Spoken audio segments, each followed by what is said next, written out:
I'd like to call our Board Insurance Committee meeting to order. Mr. Superintendent, would you call the roll? Mr. Lejeune? Here. Mr. Mason? Here. Mr. Hidalgo? And I'm here. We have a quorum. Fantastic. Before we get started on the agenda, I'd like to just run through a few housekeeping items. Presenters. We understand that there's lots of charts, lots of numbers, lots of graphs. This committee fully expects you to be very clear and transparent regarding data. No gray areas, please. Please don't leave the members of the committee or the public wondering on any data that you present. I'll also ask, if a committee member asks you a yes or no question, please answer the question with yes or no and then give your information, as opposed to just going into information and leave us wondering. Lastly, on housekeeping, please, anyone who goes up to the microphone, please speak clearly and loudly into the microphone. Even if you believe you have the teacher voice, and even if you believe that you have a voice that projects, we need every committee member to understand you. Plus, our meeting is being live streamed, and we need folks who are on the other end of the wire to be able to hear you. Agenda item 2.1, discussion and or action regarding the proposed group health insurance premium increase, benefit alternatives, and cost-saving strategies for the fiscal year 24-25 budget. I won't ask for a motion on this at this time because this is so much information. What I'd like to do, if it's okay with the committee, is ask the presenters to come forward and present. At any point in time we do start debating the issue, I'll ask for a motion.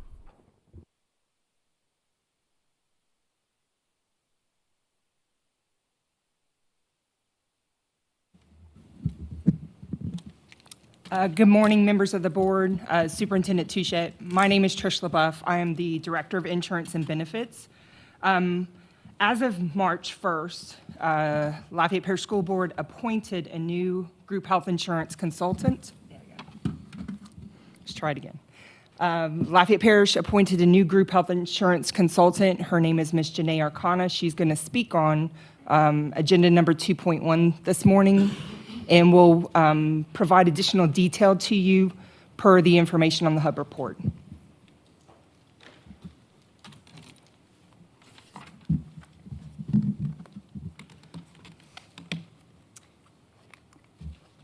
Good morning. All right. As Trish was saying, my name is Janae Arcana.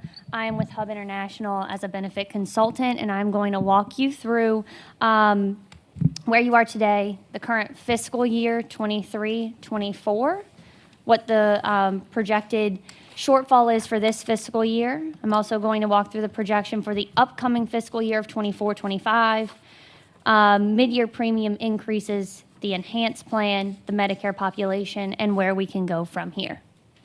So with that, if you would like to get to page 3, we'll start with the current fiscal year. And the data begins on slide 4. All right, so I thought it would be really helpful this morning to explain a 3-year look back of where you guys have been. So I'm looking all the way back to January of 2021. Your enrollment is across the top. You can see your blue cross total enrollment in the lighter blue and the Humana retiree enrollment near the top there. Your enrollment stays fairly steady, but what is happening over time is you are getting more and more retirees on the plan. Right now you have about 2,300 retirees out of the just shy of 6,000 total population. Okay. The chart at the bottom is your plan cost versus funding. As a self-funded health plan, you have lots of peaks and valleys. As claims dollars come in, and you have reimbursements come back, that's that blue that you see there, right? You can see a high claims month. You can see where there's a big reimbursement. If you look at, at July of 23, for example, that's the volatility of your self-funded health plan. The green in the back is your total funding. So that's where the plan is funded at each month. You can see just over $4 million monthly is where the premium collection is from the employee side and the board side. Okay, that red line is your trend line. So just like everything, there are increases. Healthcare is more expensive, just like that carton of milk is more expensive at the grocery store, right? That red line is going upwards across the page.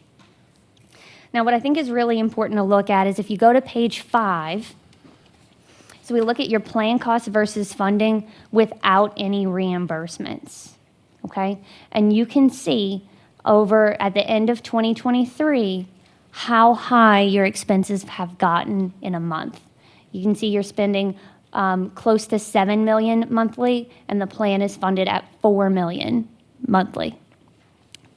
That is large in part where we're going to see a big deficit for fiscal year 23-24.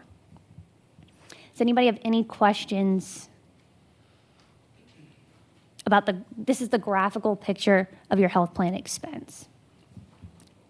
Okay.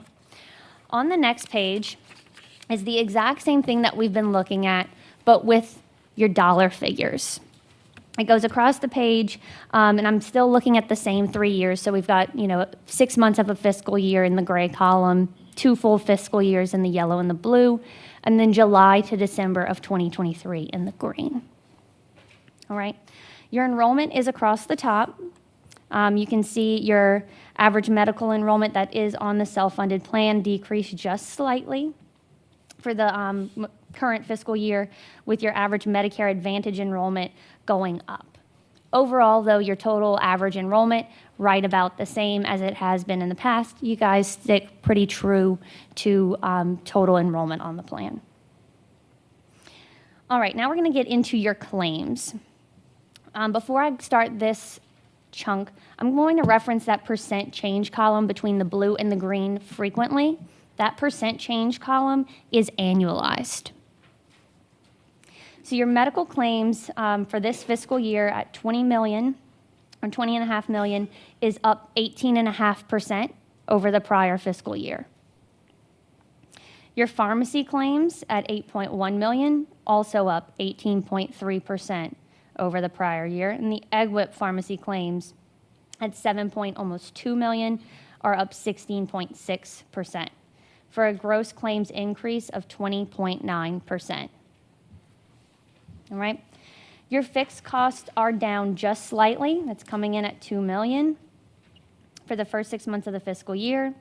Your Medicare Advantage premium is $440,000 thus far. And your departmental admin expense is $291,000 thus far, for a gross plan cost of $38.6 million. That is a 19.5% increase of where you were at for the July 22 to June 23 fiscal year. All right. So that is your gross plan cost. Now we've got to take into account some reimbursements. So you've got pharmacy rebates, the retiree drug subsidies, specific reimbursements, and then you'll see COVID claims reimbursement at a 0. You are no longer receiving the COVID claims reimbursement in this current fiscal year. Total reimbursements for July to December is $7.5 million. That gets us to a net total plan cost of $38 million less the 7.5 is $31 million. That is a 21.6% increase over July to June of 23. From there, we're going to look at where the plan is funded at. For the first 6 months, the plan is funded at $25.5 million. That gets us to a deficit of $5.5 million, or 122% loss ratio down at the bottom of the page. The only line that I have skipped is net employer cost at $23.4 million. That's an increase of 30%. The net employer cost is going to be your net total plan cost less the employee contributions. That way, the board knows exactly how much the school system has outlaid for the first 6 months. Okay, so that is a significant deficit just for the first 6 months, with plan costs projected to increase for the remainder of the fiscal year. And y'all all set, Mr. Lejeune? Okay. Any questions? Okay, great. So if you keep going on, you've got to start thinking, what is happening? Why are claims more expensive, right? So if you look on page 7, I've included a little bit of a claim size history here. And if you start looking at claimants who have spent more than $200,000, in 2022 you had 9, and their total spend was $3.1 million. In 2023 you had 12 who spent $5.2 million. If you look at the very bottom line, claimants who spent over $500,000, that is 4 in 2023 at $2.9 million on 4 individuals. So I do think it would be a really good point here to, an inflection point to say, or remind you that for every covered person you have on the self-funded medical plan, LPSS has a liability of $525,000. Every covered individual on the self-funded health plan. Beyond that, that is where you have your reinsurance protections, but you self-fund every claim to that point. Okay. All right, now looking at the exact projected shortfall on page 8, so your total projected expenses for fiscal year 23-24 is $77,209,020. Total projected reimbursements are $16.2 million to give us a net cost of $60.9 million. And your budget based on your premium collection is $51,217,789. That would leave us with a deficit at the end of the fiscal year of $9.7 million. I'd just like to pause there just for a moment. Keep in mind, Ms. Arcana mentioned that asterisk at the bottom. That assumes that 9.7 assumes the 1.2 million pharmacy benefits management fund of 1.2 million. So if that fund is not taken advantage of with RX benefits, then you're looking at a $10.9 million deficit. So just wanted to make that disclaimer. Can you elaborate? So currently right now, RX Benefits is offering a $1.2 million pharmacy benefits fund. If we sign off on additional cost savings measures beginning on January 1st of this year, we are currently working through that contract. We have to provide additional documentation to RX Benefits for it. If we provide that documentation, then the district can receive the 1.2. However, keep in mind with that 1.2, there is a clause attached to it, which means we'd have to renew with RX Benefits through fiscal year 24-25.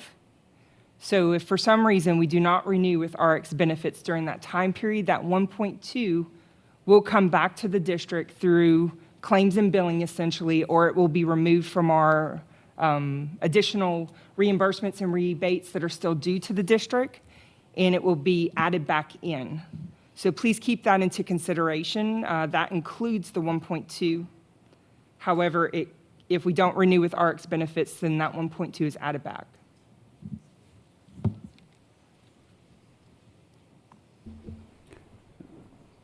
The $9 million deficit. I mean, we were just here a month ago, basically doing the same thing. And did we not talk about a premium increase at that time? So is this $9 million deficit in addition to if we add the premium cost that we've already talked about? Is this $9 million extra deficit? So yes, this is a $9 million deficit for the current fiscal year. I will talk about a premium increase for next fiscal year that will fund what is needed for next fiscal year. That does not cover the 9.7 that you're missing today. I think what Mr. Lejeune is asking is that we were at a meeting last month.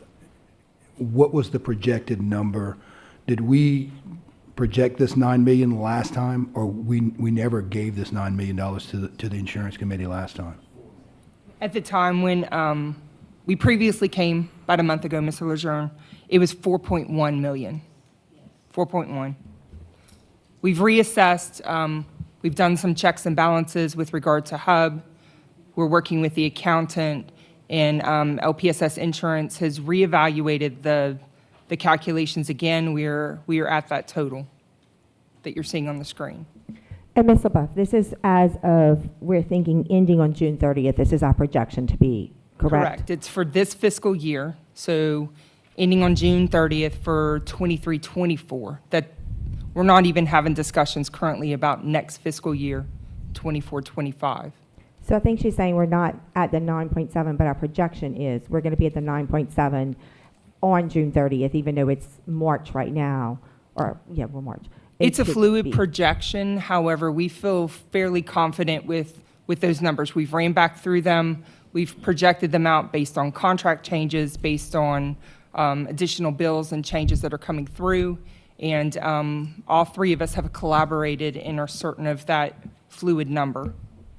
Okay, so I guess my next question is, this is not going to be a monthly meeting with more deficits, right? This is a projection that y'all are pretty solid on?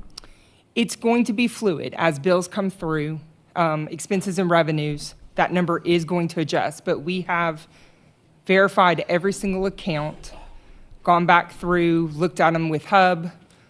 We've reviewed them with the accountant. We have additional conversations with the accountant this week, and we feel confident that we are projecting it as best we can at this point in time with the premise as those expenses and revenues come through, it is going to be fluid. Okay, thank you. I think Ms. Lejeune, what she's saying also is that we could have some more high claimants, unexpected high claimants, as we have had. That could cause it to go over, or it could go down, but it would be fluid. But there's nothing, I think what you were asking, there's nothing in the plan of a premium increase right now that fixes this deficit. The premium increase is for the next fiscal year. This is where we're predicting to end this fiscal year. Ms. Mason? I had a question. The $4 million that was mentioned last month, that was a projection, or that was just the current? It was At that a time. current actual is what it was. It was a current actual at that time. Okay. Where I can show that there was differences is the previous consultant was reporting actual. The current consultant is adding in your projections, and it provides a very different picture. Okay, that's what I wanted to clarify. Thank you. To further clarify, the actuals were based on what date? 12/31. It went through 12/31. Same thing with the last two slides. Ms. Arcana's report stopped on 12/31 with regard to that too. Our budget is till June. Yes. And so, he's not here. Is there any explanation as to why the projected numbers went to December versus June when we work on a June date on our budget? The best way I can describe it is the reporting from the previous consultant was always actual. There was not strategic planning, there was not projections. And as you can see, it's a huge consideration. When the deficit was mentioned previously too, revenues were explained with regard to rebates and reimbursement, but the expenses were not built out. So the comment tended to be your rebates and reimbursements will help offset any deficit that you were seeing, is typically what the comment was. But when you don't consider expenses in that same scenario, then you're only looking at the revenues that might be coming through. And now we've provided the entire picture, which is your revenues and your expenses based on a projection. Thank you. Please continue. Okay.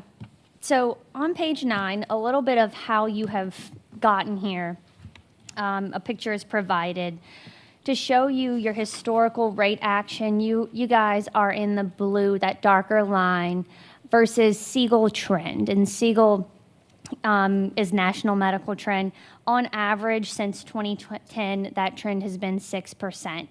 You can see each time that LPSS gave an increase to the budget, there were quite a number of years where you got larger increases, and of late, you haven't had many increases. You can see there's a long straight line from 2017 to 2021. And then only, in 21, 20, and in 23, you had small incremental changes there, but that is sort of where that intersect has occurred, right? You can see the intersect occurred in 2020. You had some COVID claims reimbursement that helped offset the increase at that time.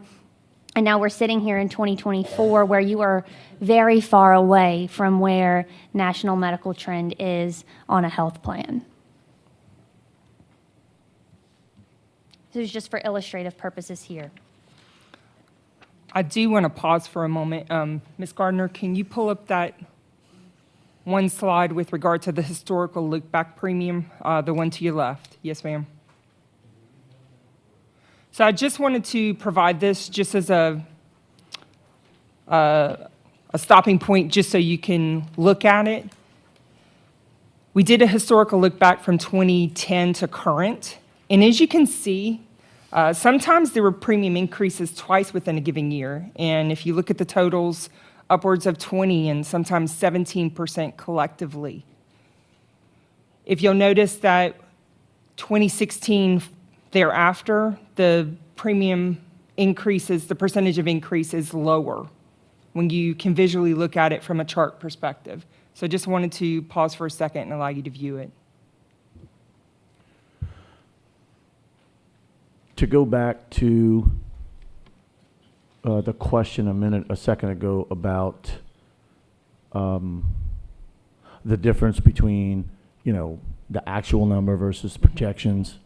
These are not projections. These are actual numbers. Exactly. These are And not so- projections. I used the basic employee-only plan as a reference. Right. Yes, So, and I was just, making it clear these are actual numbers. So given that these are actual numbers, and given anyone with a reasonable level of common sense would know that health insurance has not gone down for anyone over this time period, why on earth was the drop in premium increases so drastic starting in 2016? Not that we want to increase premiums, but it's reality. Why on earth was it so drastic starting in 2016 and has continued until this conversation now, today, with this huge projected deficit? My best answer for you on that is premium increases is a very difficult subject. Just like you're going to be faced in the next couple slides with some hard decisions, recommendations to make to the board. It's a difficult conversation because you know that you're impacting those members to which you're speaking of and looking at. We were receiving reporting, actual reporting, without strategically looking forward and forecasting and planning ahead. And based on those recommendations, those were the percentages that were recommended. It went through a full process. At the time, it went through the Employee Retiree Insurance Committee with a recommendation to the board. A lot of eyes looked at those percentages prior to the board voting on them. It was a recommendation by the consultant at the time, and then that's what the district moved forward with based on the percentage that was recommended.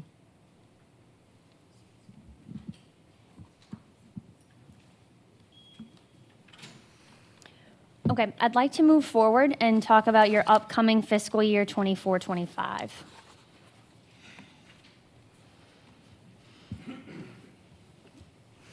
And that begins on page 11. So there is a large actuarial model that we have put your plan through. It looks at a rolling 24 months of claims experience, because the best way to project forward where you're going is looking back at your experience that you've had. That 24 months of claims is going to be weighted 80% on the most recent 12 months and 20% on the furthest 12 months. The claims projection uses data through February. So we look at your claims, we look at your fixed cost, we pull into account any reimbursements. We also pull out any non-reoccurring large claimant, right, to give you as much credit as we possibly can. The full actuarial model is not in the presentation today. It has been reviewed in detail with staff. But really what makes a difference on your projected plan cost is the trend that's utilized in the model. Historically, or the last few years, the consulting team has taken the approach of using a low trend. In the last meeting, I know that what was presented was no trend. So I gave some, wide variety here. National trend today is weighted on your plan at 8.3% of a trend increase. Your actual trend for that 24-month period is 6.6%. So you did beat national trend, which is great. Low trend weighted here is 3.4%, just for, information purposes. For 24-25, the projected fiscal year plan cost is falling between $55.5 million and $63.8 million. You can see that increase from baseline. Baseline is what your current funding is at $51.2 million. So that increase is either $4.3 million all the way up to $12.6 million, or an 8.5% increase with no trend and almost a 25% increase if you go with national trend. Now, my job is to advise you and to give you a range in which things may fall. It is, you're going to have to make some hard choices about where it is you want to see the plan going.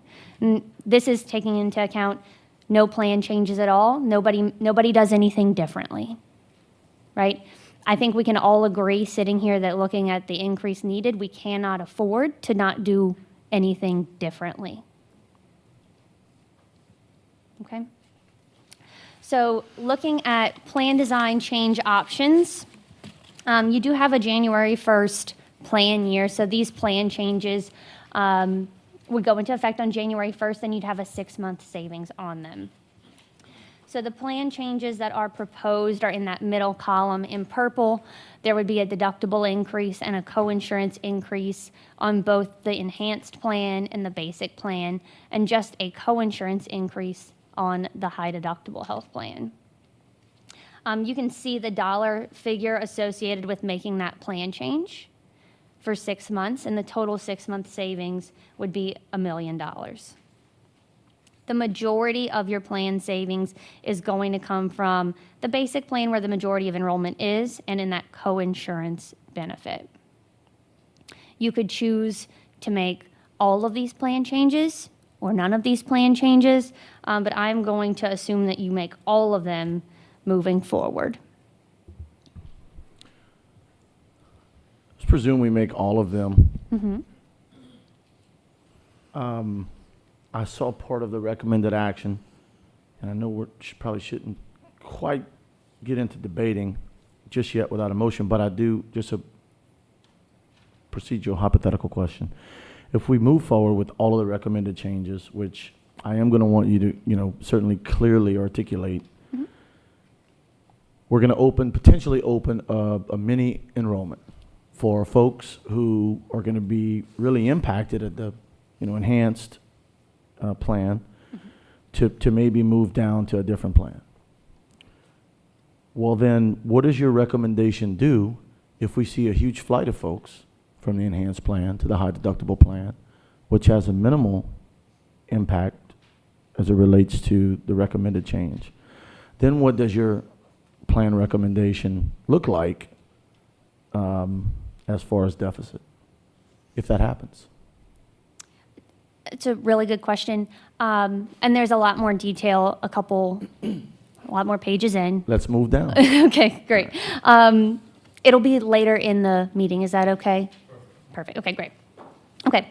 The next plan change proposed would be to add in the Prudent RX specialty drug program.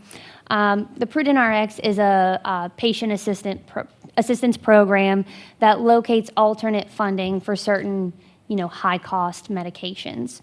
The benefit to the member is that the member who enrolls has a $0 out-of-pocket on the medications that they take. The benefit to the school system is that you pay a lower net cost for that drug.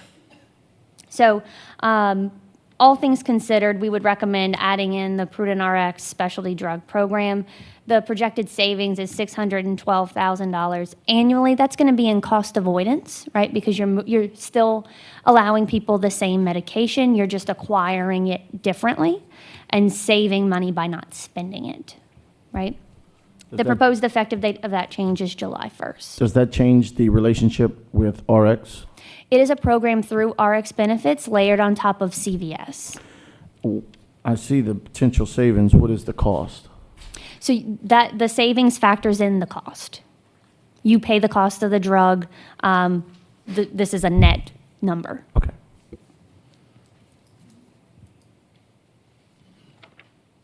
Okay? So if we move on to page 14, my same increases that we just spoke about are across the top.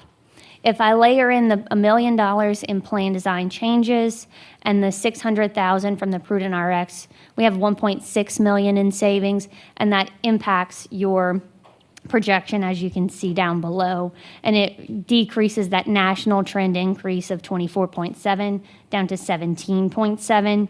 LPSS at that 15% increase, or a 9.2 million more needed to fund the next fiscal year, not to get us out of the current fiscal year. So I do want to be clear there. So Janae, clarify for the audience and the board, all of these different changes that you're making to all the different plans.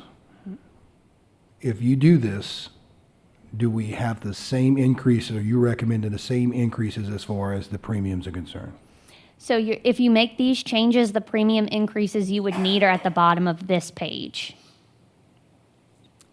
15%, 17%, 11%. So with all of these changes? With all of these changes. These increases Correct. continue? Correct. If you make no changes at all, you need a 25% increase. And Ms. Janae, is that to break even? Yes. Budget-wise, that's not to build a surplus but that is just to literally break even. Like we started this year, we were at a break-even budget, right? So we had a budget. We're now 9 point whatever in the whole of the budget. So these changes would impact just starting the year in a budget. Yes, ma'am. So 25% to break even next year, if you hit national trend, which the majority of health plans and school systems do hit national trend.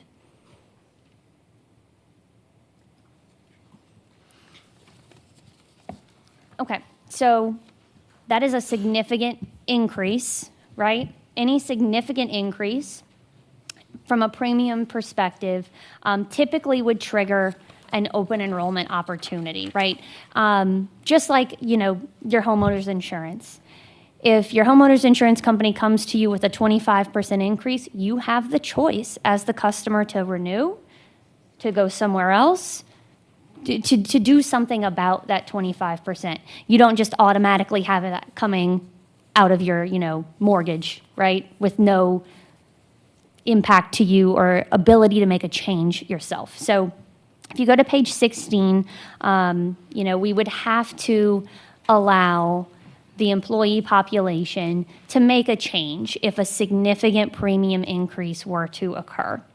Now, significant is an ambiguous term set by the IRS.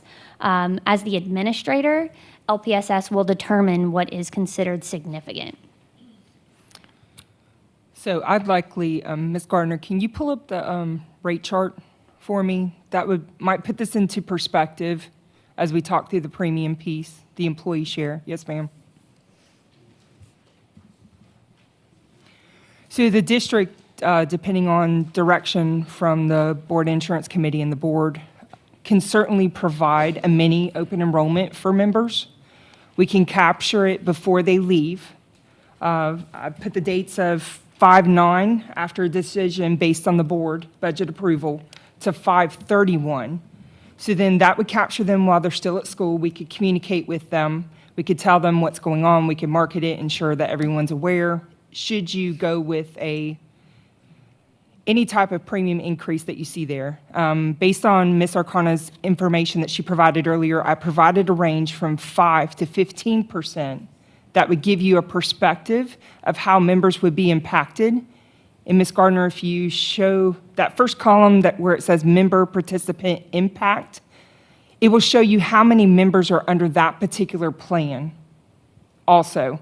So if I had to capture the ones with the most members in it, I'm just going to look at the basic employee only, which is that 1,049 participant number.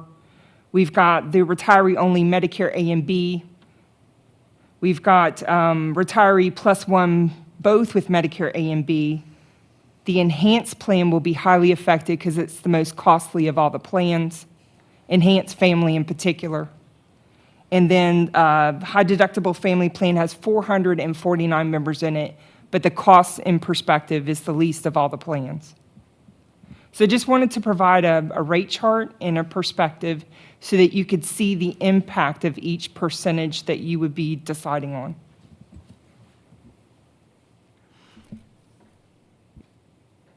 I wanted to emphasize too, with regard to the mini open enrollment, that is only an opportunity for members to either cancel their coverage, to drop dependents off their plan, or to change from a higher plan to a lower plan. That's the only three stipulations that we would allow at that particular time. So for an example, let's just say I'm under the enhanced family plan and I'm going to be highly impacted based on whichever percentage that you choose. If I want to go to the basic family plan where the cost is still going to increase, but it will be less of an impact, then that would be my opportunity to do so. It's a total of 3 weeks during the May period, from May 9th through 5/31. It would also give them an opportunity, once school wraps up, to come to the district office if they wanted to talk in person, or we can wrap this up via email or on the phone. We just have to have the documentation, the paper trail, the audit trail for it. Ms. But LaBeouf, we're willing to work with members. if you don't mind, I'm going to take just a second to just how to read the chart. The BE right here on the very top line, that is the basic, meaning B, basic. So if I was a basic family of 2 or 3, my current premium is $670. If with a 5% increase, it would go to $704 right here, and then, which is a $34 increase. If you were on the high enhanced family, it's currently $795 a month. It would be $40 more a month, which would be $835. And then we have our high deductible. I'm sorry. It'd be easier to use the mouse. Let's see. And so the high deductible plan, if I can get the mouse to work, is towards the bottom. For a family, currently it is $235 a month with a $12 increase at $247. And again, that is at the 5%. And then it builds over to the right. So I think that's what Ms. LaBeouf was trying to say. The premium would go into effect on July 1, which is in the middle. And that's another reason she would run a possible open enrollment for those certain scenarios. I'd also like to make a disclaimer that HUB has also contacted Blue Cross Blue Shield. We would work with any members. Let's just say I met my deductible and I'm under the basic plan and I want to move to the high deductible employee only. We call them accumulators, but they are essentially all your claims. We could transfer them from your current contract to your new contract based on that transition. There will be a slight lag with the pharmacy piece just because it's going to be manually uploaded and driven through Blue Cross, but we would ensure that that portion happens for the member. That way they're given credit under the old contract with the new contract. So we'll handle all of those changes internally. Ms. Janae, but if I'm correct, the premium increase, if there's a proposal for a premium increase that is effective July 1, which is why we would make the middle enrollment for those that would qualify, but the other plan changes would be effective of January 1, correct? And that would be the change of co-insurance deductible on those items. Yes, ma'am. So anyone who would be changing a plan, they would change to the new deductible for the current plan that we have. It would not be both at the same time. Correct. We want to reduce the two changes all at once. So we're trying to stagger it out so the member's not directly impacted by both at the same time.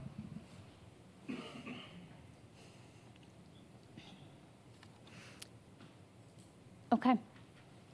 If you'll go back to the presentation we were in, we've been over the open enrollment, and the next page goes over the piece Ms. LaBeouf just spoke to with accumulators and giving folks credit for what they've already spent out of pocket.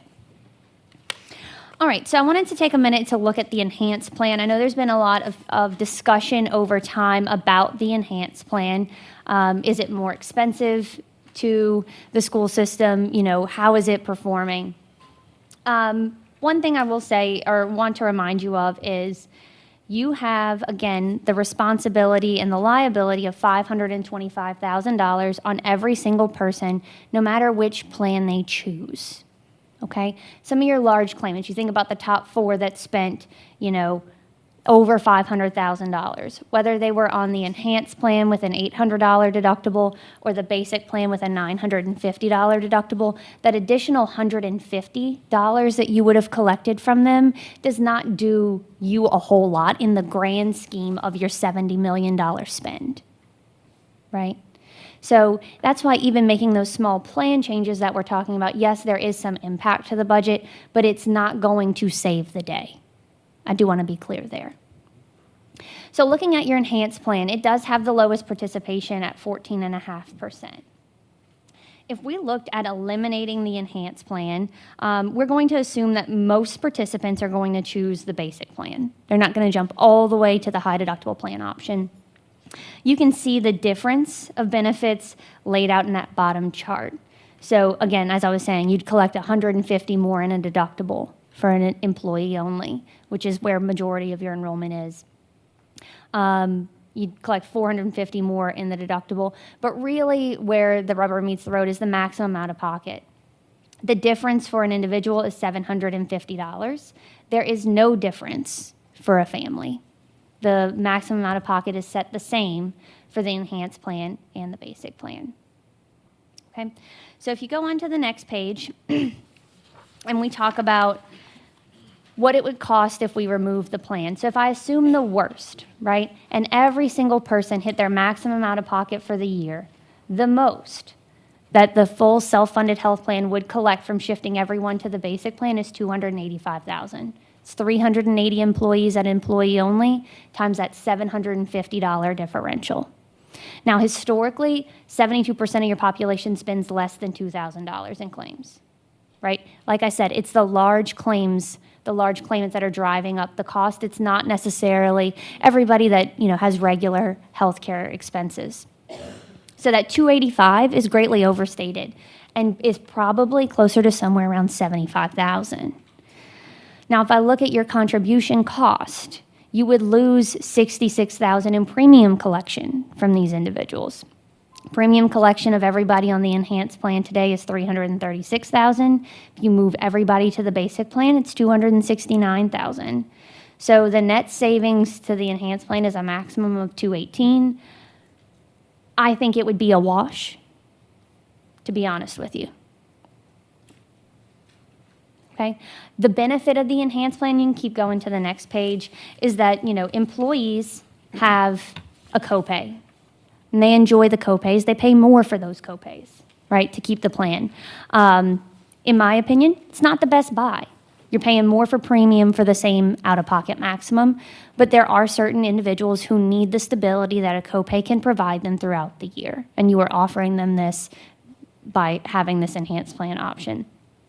If you choose, you can remove the option completely, or you can sunset the offering for January 1st of 2025. Sunsetting would mean if you have it today, great, but we're not going to offer it to anybody moving forward.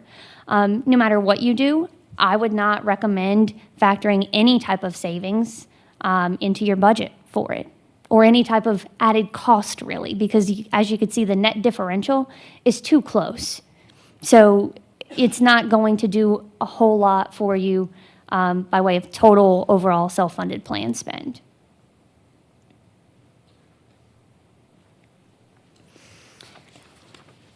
Now, looking at the Medicare population, you do have 2,300 Medicare or retirees, I should say. Currently, you have right about the 370 number on that Humana plan.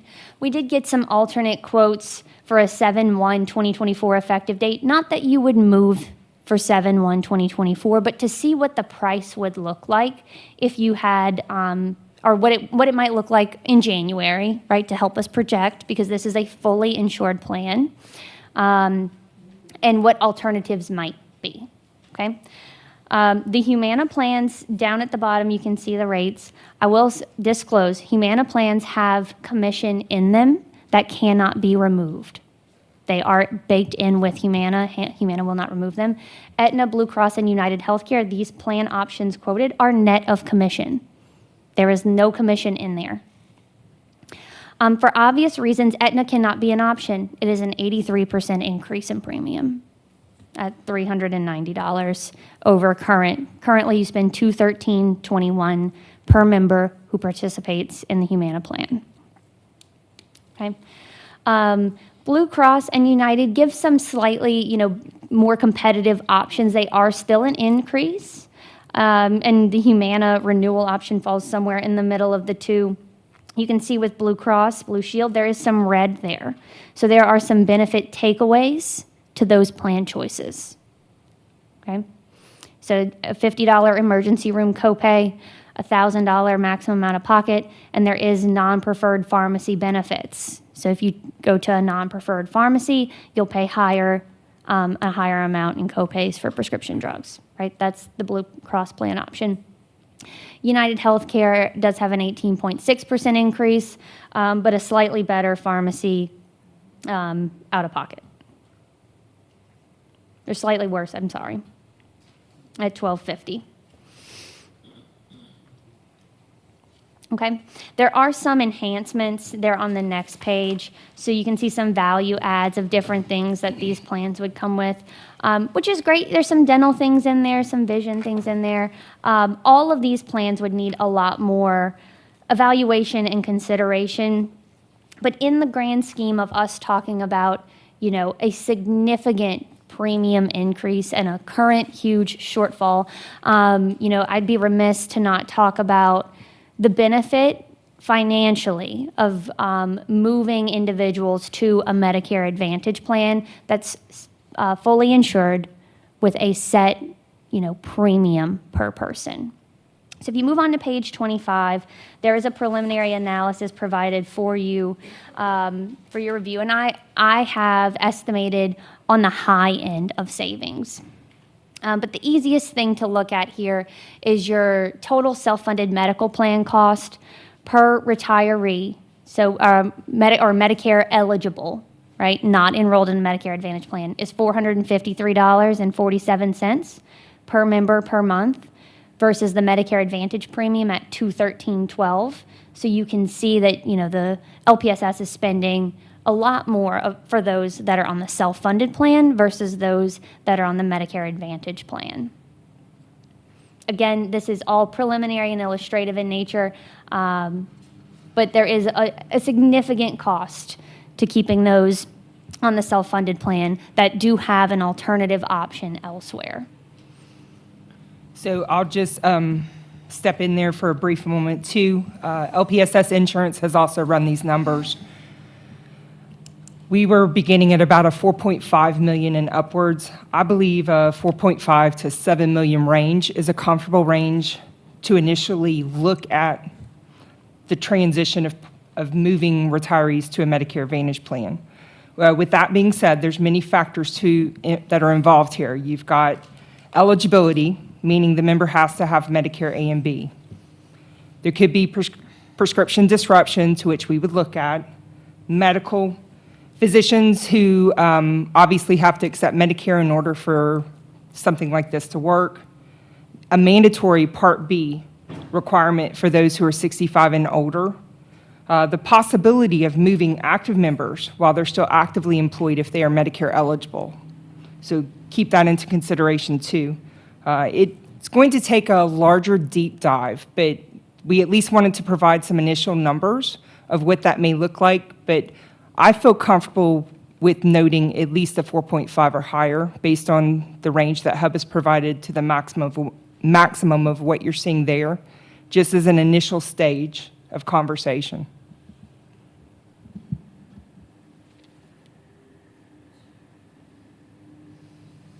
So if we keep going ahead, sort of where do we go from here? So the only way to reduce your cost on a self-funded medical plan is to reduce the frequency and severity of large claims. That is what's going to be impactful, right? The more people you have, the more that you are going to spend. The sicker people are, the older people are, the more you're going to spend. You have to reduce the frequency of claims and the severity of claims. So looking at, reducing the frequency of claims, that's where, shifting individuals to a health plan option that provides them with coverage that they have access to is going to be important for sustainability long time of your health plan and your budget.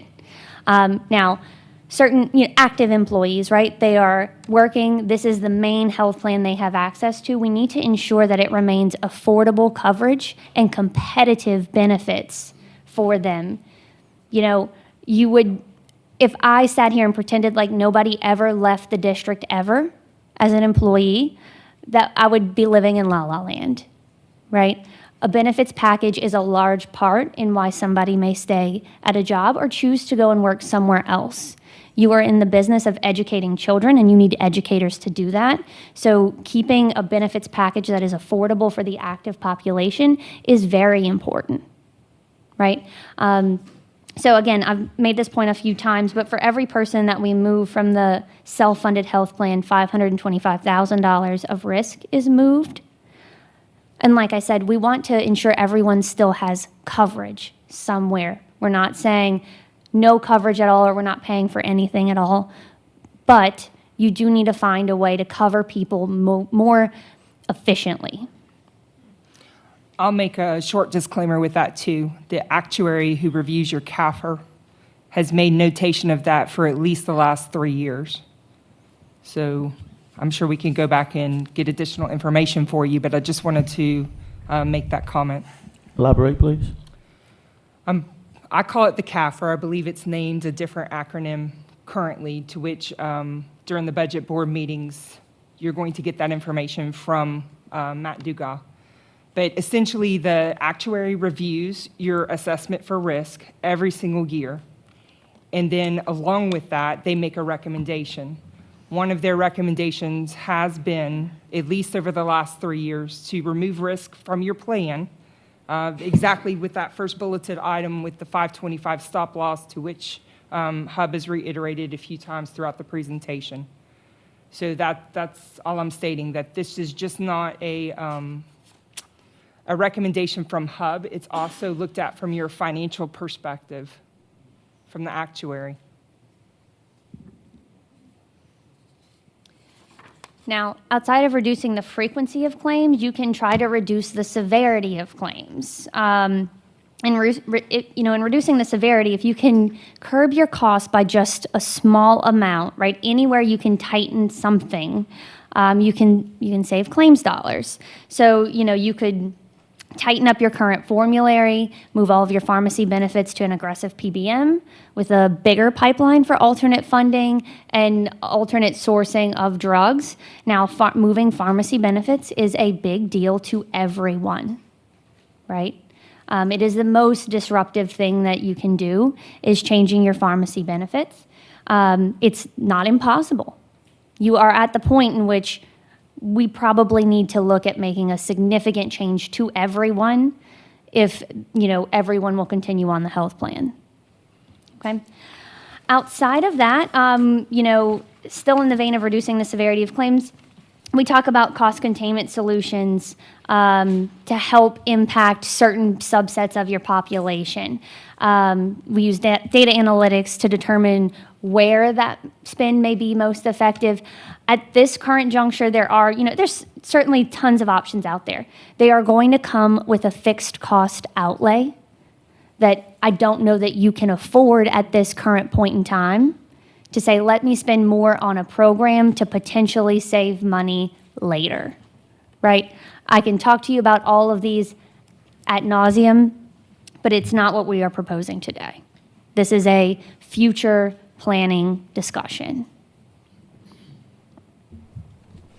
Just to be clear, what are you proposing today? So today, you need to use the Prudent RX program. You definitely need the plan design changes, and we're looking at a premium increase. And what's the premium increase? That's up to you. You have to, look at it in totality and decide where are you comfortable setting the budget. I don't set your budget. I can advise you on where I think it is going to land. Mr. Lejeune, if you don't mind, I totally agree with where you're heading, and that's what I wanted to do. It was a perfect question. What exactly are the recommendations? Now, what I would prefer not to hear is it's up to us, because our recommendation is not to make any increase in changes, okay? But that's not reality. So I want us to have a deliberate, transparent conversation about exactly what the recommendations are. We can piecemeal it and say, if you do this with the plan changes, you need this premium increase. If you do this with the premium, let's do that now so that we can make a substantive motion to then have a serious debate on what we're going to do. So how do we slice that pie? Let's start biting it. What are we starting with first? Are we starting with Sure. plan changes? Are we starting with premiums? And then let's go back and Let's start forth. with your overall premium increase needed. So that's on page 11. The overall increase needed is 24.7%. If y'all are comfortable with national trend.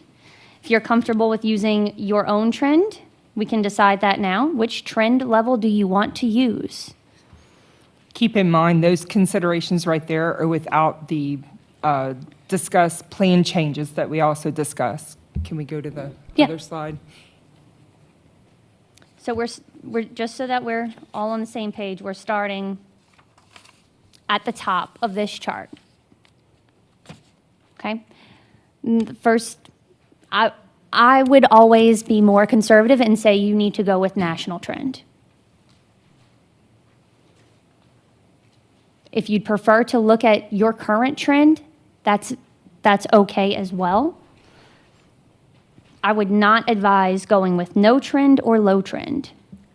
Ms. Janae, the LPSS trend, does that take the trend of how we have not been able to meet our budget? That's where you're pulling that trend yes. together? So that trend reflects not meeting our budget and the steady increase outside of our budget that we've set? Correct. We're looking at your raw expense there, your claims expense. So board members, let me kind of first of all weigh in a little bit about this. And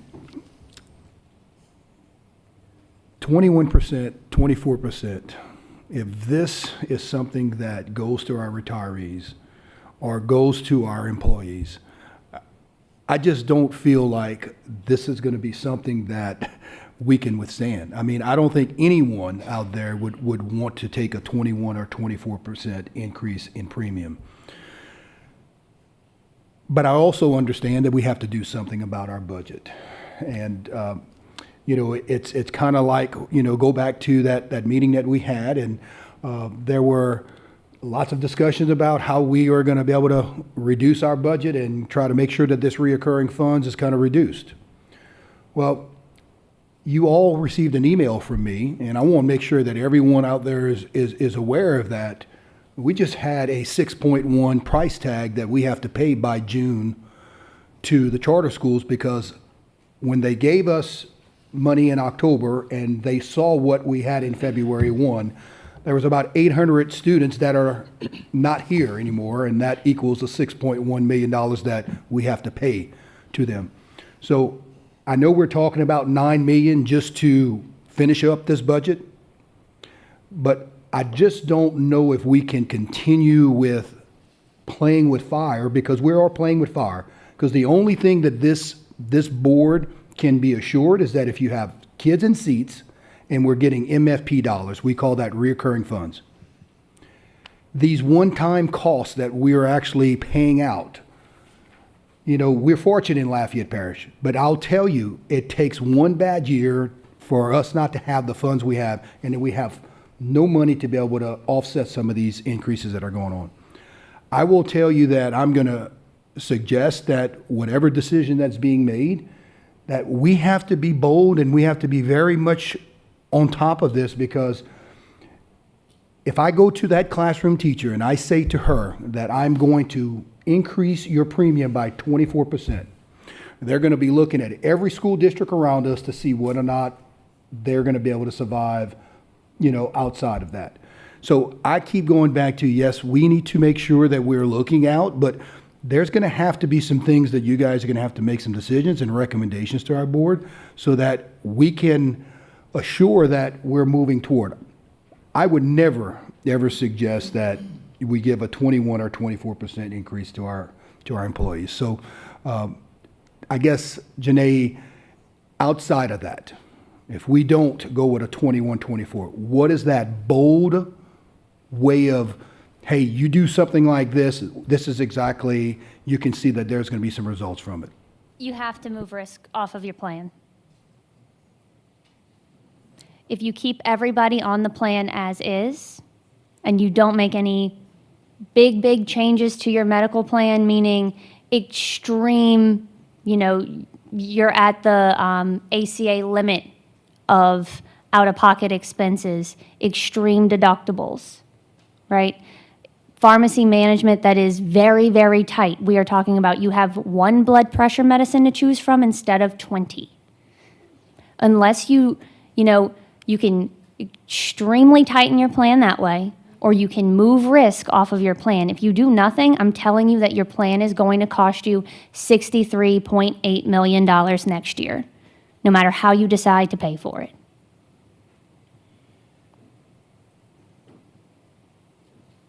Ms. Janae, by lowering the risk by doing something, one of your suggestions, does that change the amount of premium increase? So by changing you're saying each member is $525,000 liability, and you are, by doing a drastic change, then does that change your possible recommendation on a percentage increase? So changes that can be withstood, right? The small plan design changes we talked through earlier, the Prudent RX program that is a net positive to members. Those small changes give you a little bit of savings, and it does change your premium increase. And you can see those at the bottom of the chart, where we start to talk about a 15% increase or an 18% increase. Okay? I think you have to do the savings options in the middle. It is the least disruptive to all that we can locate. So let me stop there. I think we're getting somewhere. Let's dive. Let's start off with the enhanced plan, and let's talk about those changes specifically. Again, one more time, I would like to jot them down. Members, I know this is going to potentially make this an extremely long motion. I would like for us to seriously consider whatever recommendation it is not simply just reading from the recommended action.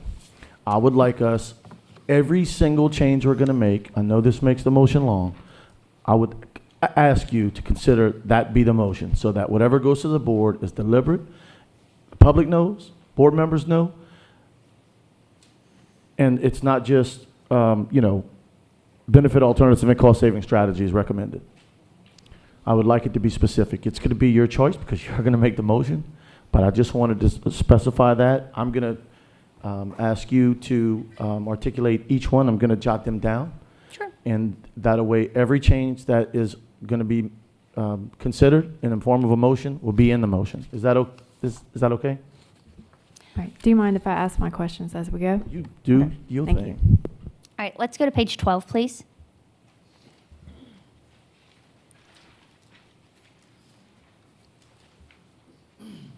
And we will start at the top. So, keeping the enhanced plan as a choice. Increasing the deductible, this is on January 1st of 2025, from $800 for an individual and $2,400 to a family, to $1,100 for an individual and $3,300 for a family, for a projected claims savings of $121,154.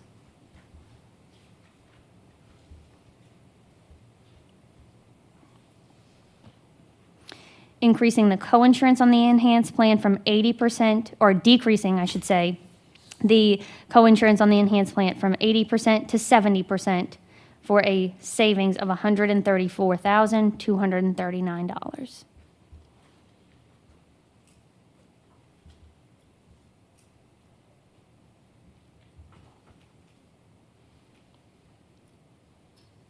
Are you making a motion after the enhanced plan, or should I keep going?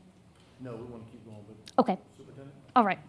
On the basic plan, increasing the deductible from $950 and $2,850 to $1,200 for an individual, $3,600 for a family, for a savings of $288,510. And decreasing the coinsurance on the basic plan from 80% to 70% for $451,999. Looking at the high deductible plan, the Blue Saver plan, decreasing the coinsurance from 80% to 70% for a savings of $44,355.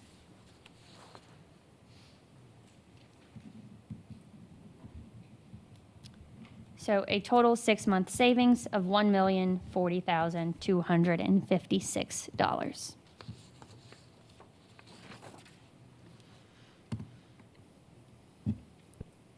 Ms. Mason, did you have any questions on plan changes? I just wanted to try to help the public understand that if they're not watching this meeting, for future reference, can we somehow note that this is page 12 of recommendations? I know the entire report is in there, but just a asterisk and a star for anyone who's following this later.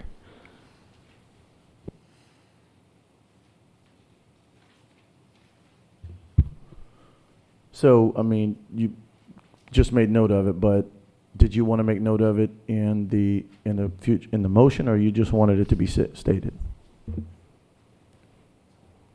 Possibly for keeping the motion on point. Sure. To take the recommendations of page 12. Sounds great. Now, just housekeeping. If you just want to do that, that's fine, without listing them out one at a time. It's up to you. But, page 12, page 8, page 6, page 6 and 8 and 12 of what, right? And so it's up to you guys how you make the motion. I'm just Okay, well, maybe we list it out, but just reference. in the notes, reference. Thank you. Like it.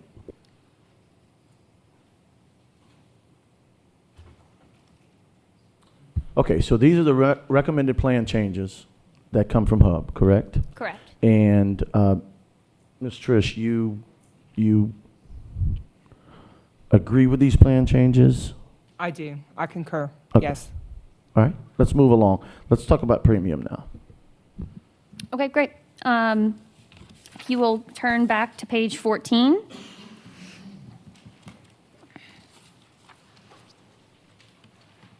Again, we are looking here at what the plan is going to cost in totality for fiscal year 24-25 with those plan design changes. Oh, a little too far. 14. That's okay. So this is what we are looking at in totality here. Premium increases, as I stated before, you can decide where you're comfortable with setting trend. I personally am comfortable with using national trend, which is the biggest number on the page. This is my career. I work with many other self-funded health plans of this size or larger. Not many people beat trend. Okay, you can use LPSS trend. I'd be comfortable with that, but you still may end up with a small deficit when we're sitting here this time next year. We are talking about how to break even on the plan. We are not talking about building a large reserve. This is what the plan is going to cost you. So the projected fiscal year plan cost after those plan design changes we just reviewed and the addition of the Prudent RX program using national trend is $62.2 million. And today, the plan is funded at $51.2 million. So an $11 million increase needed, or a 17% increase. Question. I feel like okay, so this recommended increase would be if we don't remove any risk. Correct. And everyone is on there. That's I right. feel like it would be improper to not talk about other factors before we talk about this one. Well, we both lit up our mic at the same time for the same reason. Okay. This shows the plan design changes and the prudent RX changes. It does not show your recommended action or the recommended action of several other professionals who have said the transfer risk. So where is that number? So it's not on the page, right? If you choose to remove, let's say, the Medicare population, and we assume a $5 million savings there, and you offer those that are eligible for the Medicare supplement plan, the Medicare supplement, right? And we talked about how currently on the self-funded plan, they cost you $450 per member per month versus the fully insured premium at $213. There's significant savings there. Trish and I can agree to somewhere around a $5 million savings. So we can take $5 million from that dollar increase baseline at the very bottom of the page, take out $5 million from the needed increase, and you can see your premium increase would be less, right? We'd be Nearly looking. cuts it in half? Yes, we'd be looking at, from that 11 million over on the right side of the page, less 5, we're looking at the low trend increase at a 10%, which is much more palatable to the active population and to the retiree population across the board. When we looked at the premium chart that Trish had, I know it was a lot of numbers. All the way to the right, a 15% increase. The smallest increase is $2, but the most expensive one is $120. $120 over the course of 12 months is a lot of money. Okay, I just wanted to ask, Trish, I know that this has been a conversation for a long time and that your department has tried to do a lot of education on what moving looks like. Can you kind of recap that for us, please? So keep in mind, when discussing this, we're talking about a mandatory migration. Is that what you're asking, Ms. Mason? Right, I know that's what we're Okay. discussing, but I want you to shed light on previous efforts for a voluntary. For the Humana plan, the current Medicare Advantage plan that we have Right, in place? the previous efforts to remove risk. We have had discussions with administration, if that's what you're asking. We have reviewed numbers just like we're reviewing today. We decided not to move forward with those discussions at that particular point in time.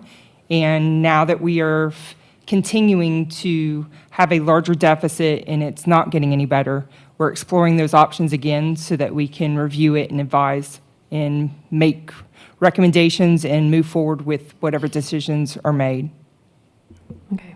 So my greatest concern with talking about a mandatory migration is we have a lot of retirees here, and they have worked for us their whole lives. So there is great concern that these people that have given their lives to us are not going to be covered or not be able to see their doctors, and that is very important to me. So can you explain a path moving forward if there is a mandatory migration, please? Yes, ma'am. No, I totally understand that. I can understand the apprehension and the fear and the confusion of this whole topic here this morning. I don't want to make light of it at all. Based on what the district is currently facing, those discussions do need to happen. We would work through this process. This is an initial overview of where we believe that there could be a cost savings. We need to dig deeper into it. I mentioned some of the things when I previously discussed them. We do want to look at how it may affect prescriptions. We want to ensure that those members are not losing those physicians. Keep in mind, any Medicare Advantage plan that HUB is reviewing with you today, they accept Medicare.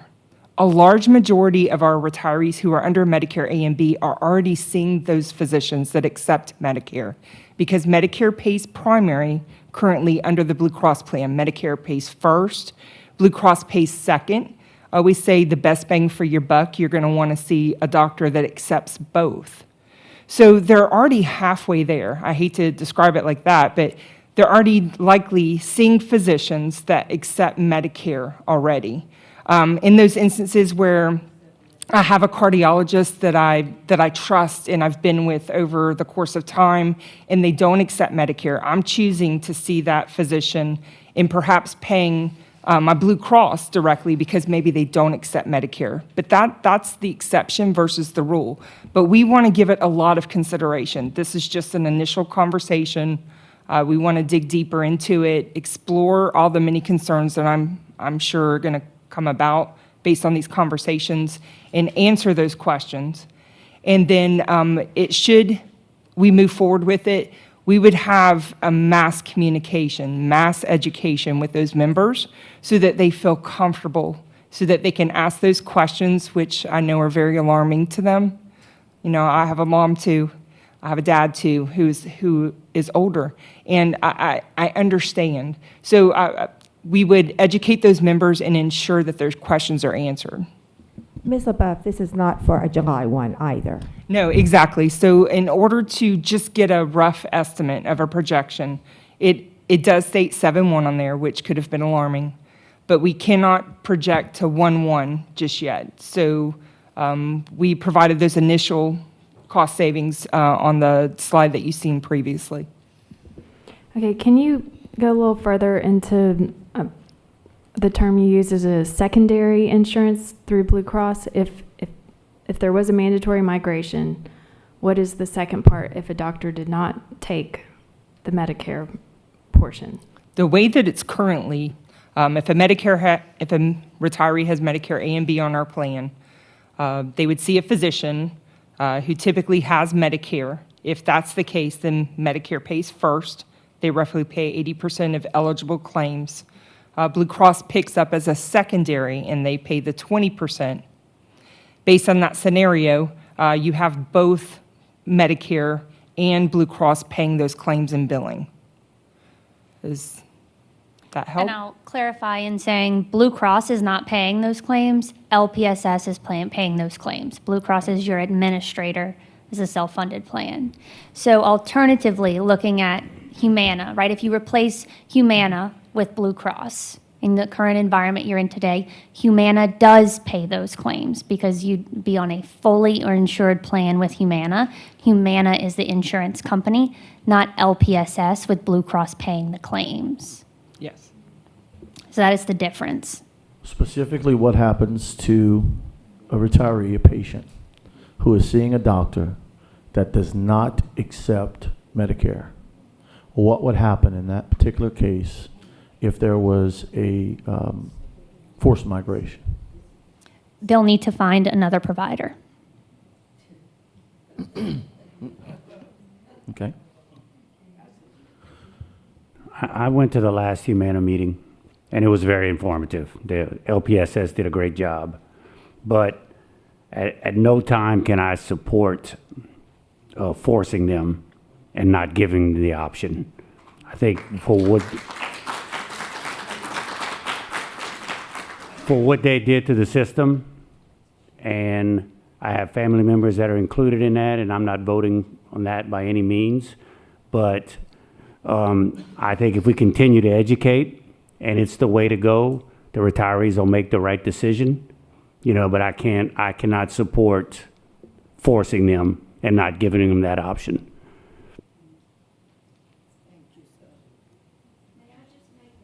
Not at this time. We will have plenty of time.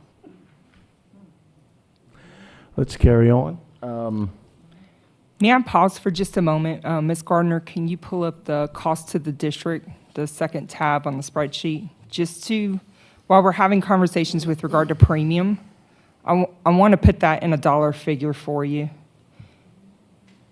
Because keep in mind, we are discussing member increases, but that also has a full effect on the district too, because the district pays for a portion of the group health insurance premium for the member.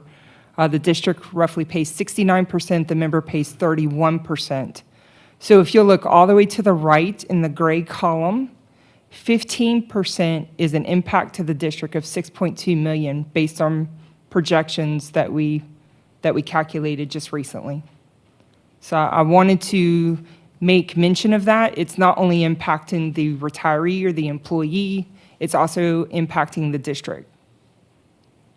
So, Ms. LaBeouf, you have 1,747,004, 004, I'm sorry. That's your 5% to the general fund, and then for every percent increase after that, it's about 174,000. Is that how you have it? So the yellow line at the beginning is our current, where we currently are. So that's the cost where they are today, 16 million for I see. general fund, 19 million for sales tax. Keep in mind that 1 million that you see right there is the retiree trust portion. That retiree trust portion in the subsequent lines from 6% to 15% is included in the general fund cost portion. It's inclusive of. So the yellow line is where we currently are. And then I hit the range from the 5% to the 15%. So you could, at least to the LPSS trend, that way you could visually see the impact to the district.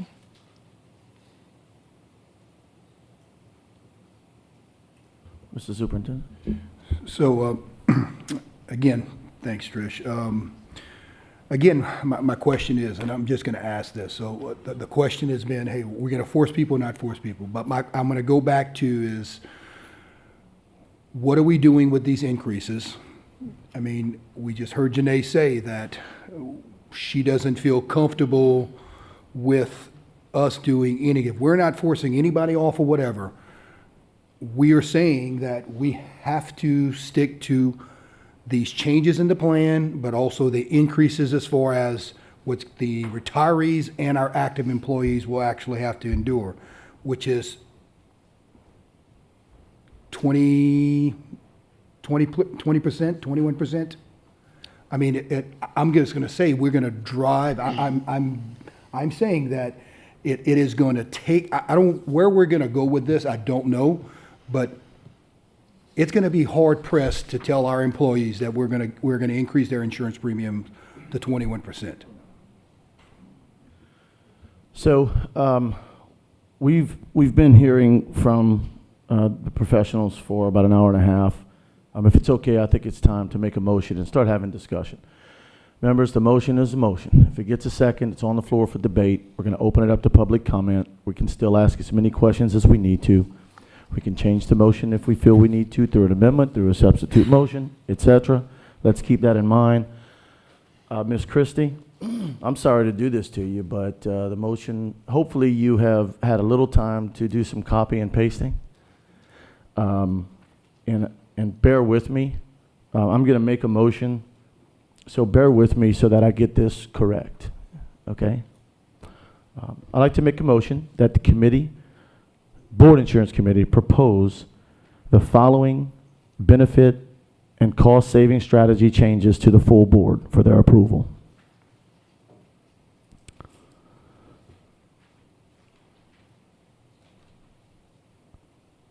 As noted on page 12 of Hub International's report, increase the enhanced plan deductible from $800, $2,400 to $1,100, $3,300.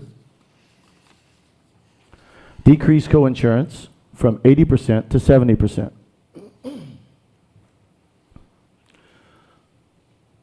On the basic plan, increase the deductible from $950, $2,800 to $1,200, $3,600. Decrease coinsurance from 80% to 70%. And on the high deductible plan, decrease coinsurance from 80% to 70%. Let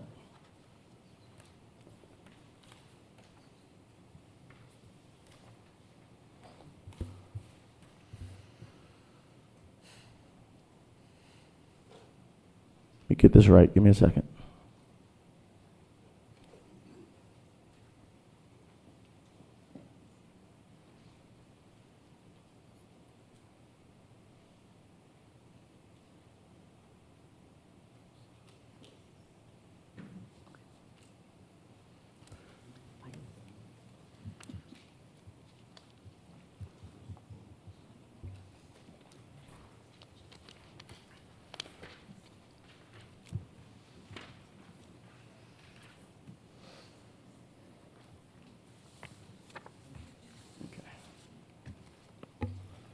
and to provide that all Medicare eligible retirees are provided a Humana PPO Medicare plan, and that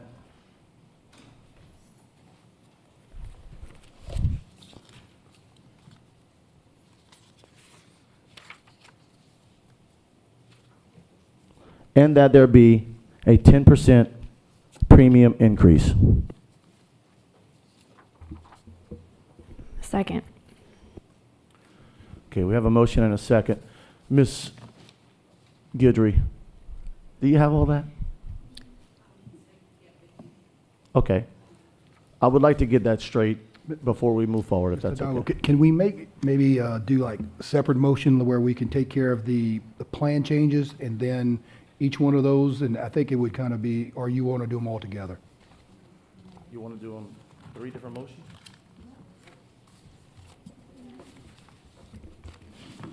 It might be easier for the whole board to understand it if, but it is a combination I'm of concerned about 3 strategies. different motions because then we debate Yeah, one. let's do them all together. Okay, gotcha. Okay, together is Yeah, better. please. Thank you. What do you need clarification on? Yes. While they're doing that, so there's a motion and a second on the floor. We're going to open it up to public comment first. Not exactly at this moment. We want to get the motion cleared up, but if you don't mind, presenters, if you can free the table, and we'll ask everyone from the public who's here to speak to please speak clearly and loudly into the microphone so that the committee members and the public can hear you.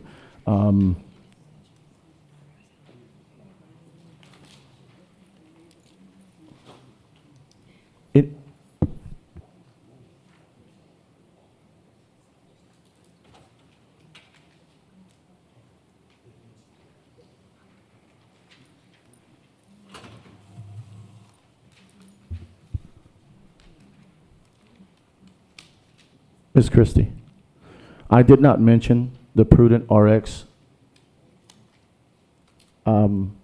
addition, and I would like to add that to the motion right under the high deductible plan co-insurance decrease. And Ms. Mason, I'd like to make sure that you're still going to second that motion.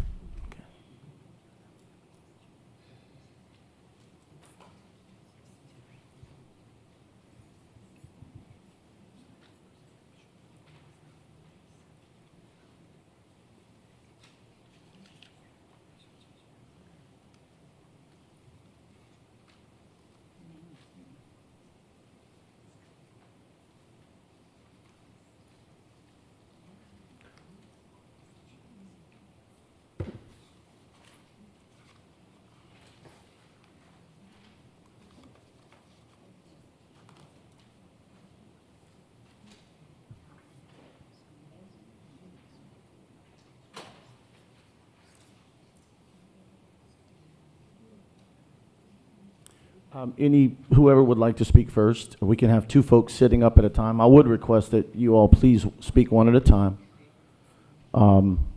Please wait for the other to finish their complete discussion before the second person starts to speak, but we'll have 2 people sitting up at the same time.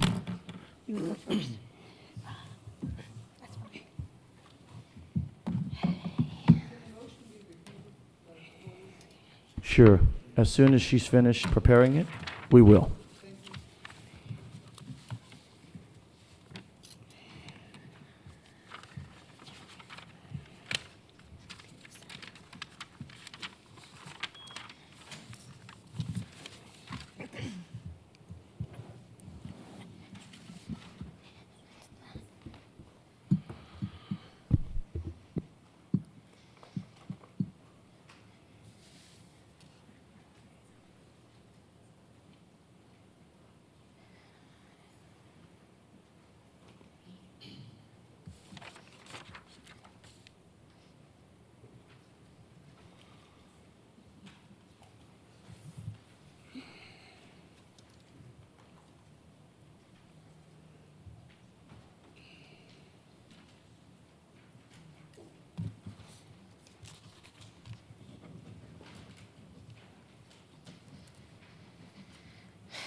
I wouldn't.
One, two, three. What was a long motion? Like, when we have meetings, I'm always like furiously trying to write down what people say because it's the longest. It's hard to remember, like, because we follow the same rules they do. You know? What do you do? Do you email this to everybody? Yeah, we email, we send out text messages, social media, like we have like private like Facebook group and stuff like that. How many members do you have? About 1,000. So They can make a huge difference. I know. It's really rough. Like, because it's a multi-pronged battle right now. Like there's the pay issue, you know, like what up there is like they're pricing people out of the profession. Like $800, that's a month, that's like a month and a half of daycare. That's like that's like a mortgage payment for a lot of people. You know, like that's really like you won't be able to afford to choose this. Like, And people can go to other parishes because they're paying more. right. And I mean, just like, and they not feeling happy right now after that last board meeting either. Well, they shouldn't. I still get irate messages like on a daily basis.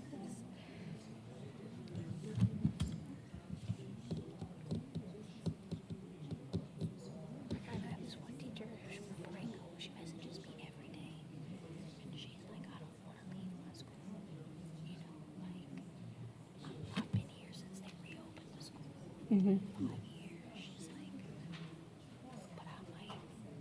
She's like, I don't even know. Like I asked, and she's like, but I've not been told. Like, am I gonna be able to reapply?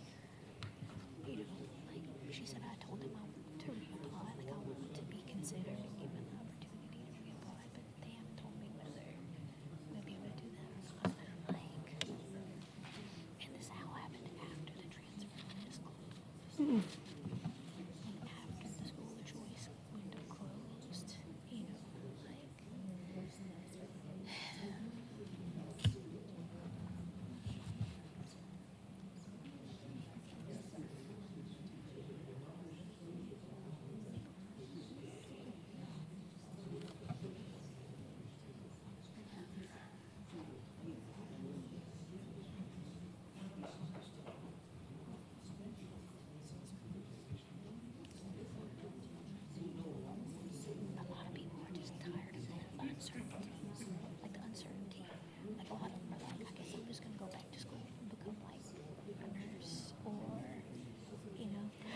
see retirees have no I don't have a choice. choice.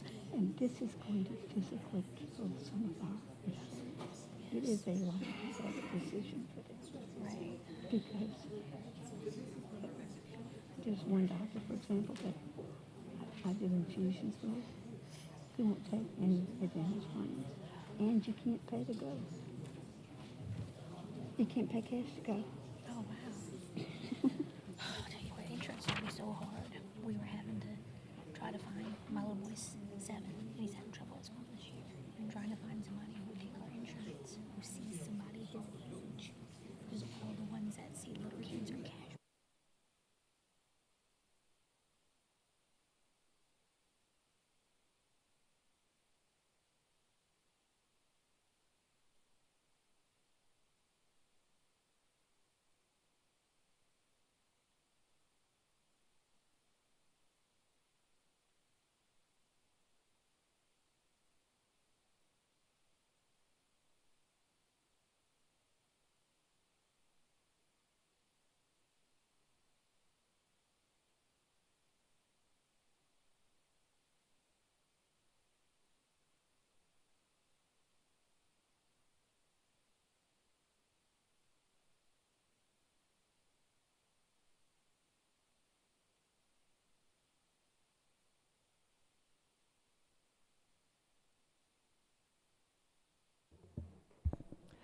Miss Christie, please let Mr. Hidalgo know when he's ready to read it so he can see it.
Okay, Mr. Hidalgo, I'm ready. Okay, when will I be able to see it?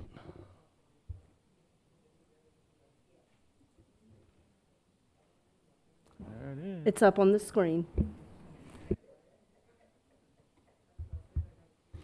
All right, the motion is that the Board Insurance Committee recommend the following benefit and cost savings changes to the full board. As on page 12 of the FY 24-25 budget review from HUB, enhanced plan deductible for individuals be increased from $800 to $1,100 and family from $2,400 to $3,300. The basic plan deductible, individual from $950 to $1,200 and for family from $2,850 to $3,600. Blue Saver, no changes in deductible. All three plans will decrease from 80% to 70% for coinsurance, effective January 1st, 2025. Addition to accept Prudent RX recommendation from HUB with an annual projected savings of $612,199, effective July 1st, 2024.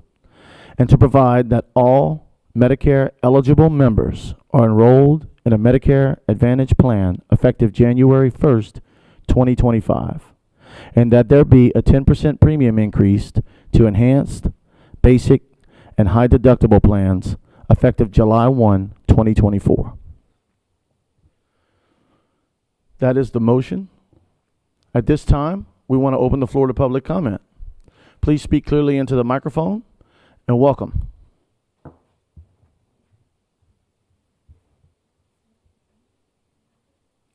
Turn this one on. This has a green light. Is this on? You want to just swap? Yeah. Okay. All right. So good morning. Julia Reed, Lafayette Parish Association of Educators. Our organization is comprised of active employees. So we cannot support changes of these magnitude that would really affect our current classroom educators. And I just did some real quick back of the envelope math, and I will, full disclaimer, before I became a librarian, I was an ELA teacher. So at the 10% increase, and I'm using my numbers for full transparency because I feel like I represent a mid-career educator with a family. For your reference, I'm on step 11 of the salary schedule. I'm only talking about my base salary because stipends are not dependable from year to year. So I have the basic plan with my husband and 2 dependents, soon to be 3. This increase would be $804 over the course of a year, which would increase the percent from 14 to 16% of my gross salary that would be spent on insurance. When I looked at the salary schedule, the step increase that I will have if the salary schedule stays the same is $473. So I will actually bring home less money next year, as will many educators with this increase. So this is going to be a real drawback to continuing to be employed in Lafayette Parish. For context, $804 is about a month and a half of daycare. Okay, at current prices in Lafayette. That is a substantial portion of a mortgage for a 3-bedroom, 2-bathroom family home in Lafayette, most of a mortgage payment. We are looking at, if nothing happens with increasing pay, and our new educators, they might be able to absorb this next year with that new educator stipend. But those mid-career to late career educators are still necessary as mentors to these new teachers. And so without anything coming from LPSS in the way of guaranteed increases to educators or from the state, and I am going to the Capitol today to advocate for pay raises, permanent pay raises for teachers. So our organization is trying to do our part as well. But this is a real, we're pricing people out of the profession, not just out of our district, but out of the profession, period. And so, we really can't support this. I know that something will have to be done. We can't, it's not, and understand that it's not your fault, some of this stuff. And I would also just like to ask that when we are using words, I know it's insurance speech, like large claimants and risk, that we acknowledge that these are people that take care of children. I do not deliver my child into the hand of a large claimant. I deliver them into the hand of a fellow educator. Thank you. I do appreciate that everyone is going to be super excited about everything that the speakers say, but I am going to respectfully ask that we do not applaud. It is not appropriate in a public meeting. No, it is not appropriate in a public meeting, and I would appreciate it if we would abstain from the applause. Whoever would like to speak next is certainly welcome to come up and sit at the table. Mrs. Mounts. You should all have a packet that looks like this in front of you. We had hoped to have a physician here to speak, but weren't able to on such short notice. I did get an email from one explaining about Advantage, and he said Advantage plans are about delay, deny, and disrupt. They deny services, don't pay physicians, and abuse prior authorizations. They are harmful to patients. On page 1, at your last meeting, you were told all doctors who take Medicare take Advantage. That is simply not true. You'll see on the second page the picture taken from a local doctor's office, which says very clearly they take no Advantage plans. You can also not pay cash in order to see that physician because his charts are still monitored by Medicare. So there is no way that our retirees will be able to go back to that physician and other physicians in this town. The third on your sheet that I'm sure you all will read when you have time is from Federal Investigation of Advantage Plans. It says the denials may be particularly harmful for patients who cannot afford to pay for services or for critically ill patients who may suffer negative health consequences from delayed or denied care. The next document references a congressional involvement. There were congressional hearings this summer about Advantage plans, and they are about denying Americans necessary care in order to pad their bottom lines. It is not uncommon for Advantage plans to wrongfully deny medically necessary care. The investigators found that 13% of prior authorization requests and 18% of payment denials were wrongly denied by Advantage plans. The next document from the American Medical Association and 18 other organizations states that waiting on a health plan to authorize necessary medical treatment for their patients is too often a hazardous to patient health. 88% of doctors reported that prior authorizations are a burden to their practices and require less time with their patients. The last document, which is from an AMA document, discusses that Advantage plans do delay, deny, and disrupt medically necessary care to patients. An AMA survey found that 93% of physicians reported problems with care delays for their patients as a result of Advantage plans. For too many of our retirees with significant health care needs, Medicare Advantage will be devastating to their health. Make no mistake, by voting for this, you are voting to harm the health of people who devoted their lives to this system. It is not, for those who have Advantage plans, you can't just go pay because their charts are still evaluated.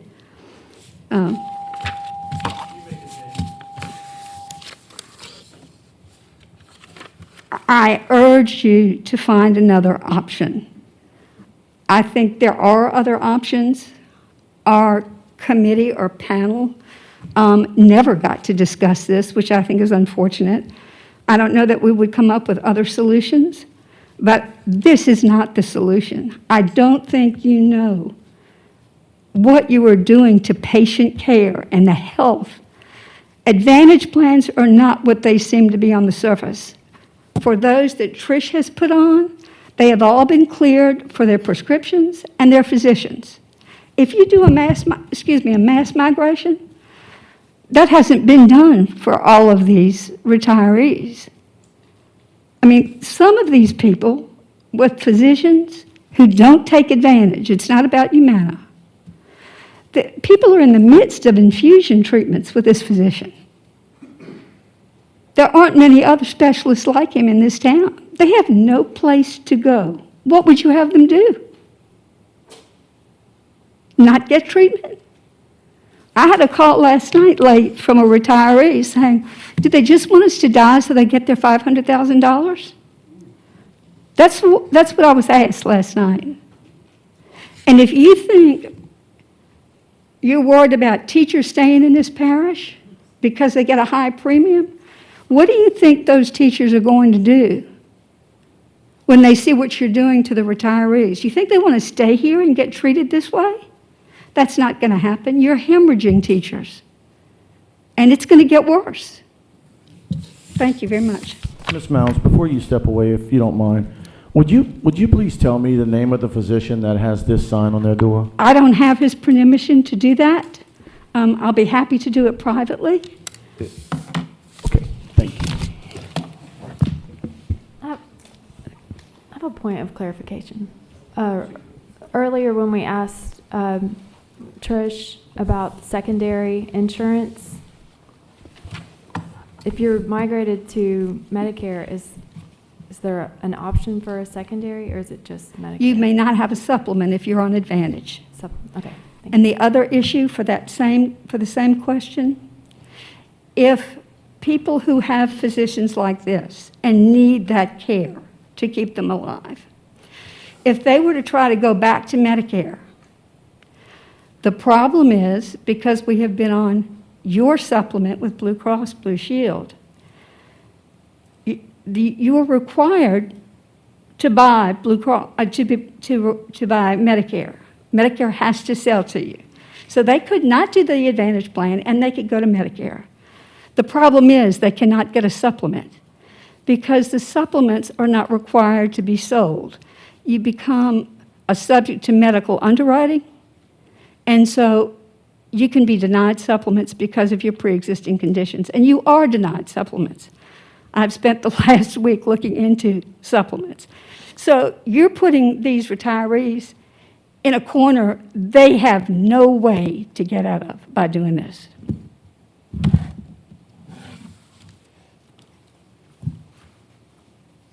Okay, Burnell Lemoyne.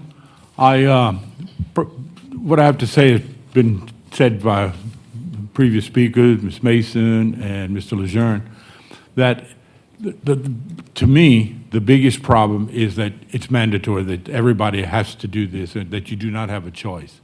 And, you know, for me, over 30 years, Ms. Landry here, over 40 years, it goes on to up to 50 years, and to be put in that situation where when you have no choice, I know for a fact, because you hear it all the time, there are services that will be denied.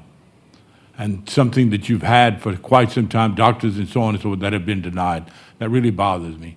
And what some of the things that are going to be made through this are on the backs of the most vulnerable people at this time. Retirees, people who have put in God knows how many years, and now are in need, and then some of these needs are being taken away, not helped at all. That really bothers me. And this year, I was reminded this morning on the way here that at one point, the general fund was having a problem, and I think I was told that the insurance fund of over $4 million helped the general fund. And then also been that, done that, in that, you know, when you're doing the budget, there are a lot of things that you may want to do and say, oh, maybe we can hold off on this. So maybe because of the circumstances in insurance, for this year, maybe we can hold off on some of the projects that want to be done, that can be postponed for a year. I mean, that's been done for years and years and years. Well, it's every time there's a budget process that you look at it and say, well, maybe we need to hold off on this for this year and help the insurance fund. Because this is, I don't know, when I sit down and for the last 2 or 3 days, I've had a very difficult time just sitting down thinking about it and saying, you know, how sad that things that we have been insuring, because that's, at this point, for me, at this age, it's probably one of the most important things that I have. And so then, if you yourself go through some of these recommendations and look at what's the ramifications of it, how would you react to that? Or can you afford to accept these suggestions? So please, please, please, think about what you're doing and this requirement that everybody has to do it really gives me a problem. Thank you. Okay, my name is Katie Landry. Point of clarification, Mr. Hidalgo, we are speaking to the entire motion, is that correct? Not one piece at a time? Yes, ma'am. Okay, thank you. I am a product of the Lafayette Parish school system. An active member for 43 years. I hired some of the people sitting in the audience as a principal. This is very emotional to me. And you know what? I'm not Medicare eligible, but these are my colleagues. These are people that I hired. And the most vulnerable are support workers that we hired that worked for less than $1,000 a month back then. Maintenance workers who could have made a lot more money in the community, but they came because the system insured insurance benefits. Same thing with cafeteria workers, custodians. They can't afford to go on their own supplemental plan. Their retirement checks $600 or $700 a month. Can you imagine? And I'm old. It goes back. But they're older than me.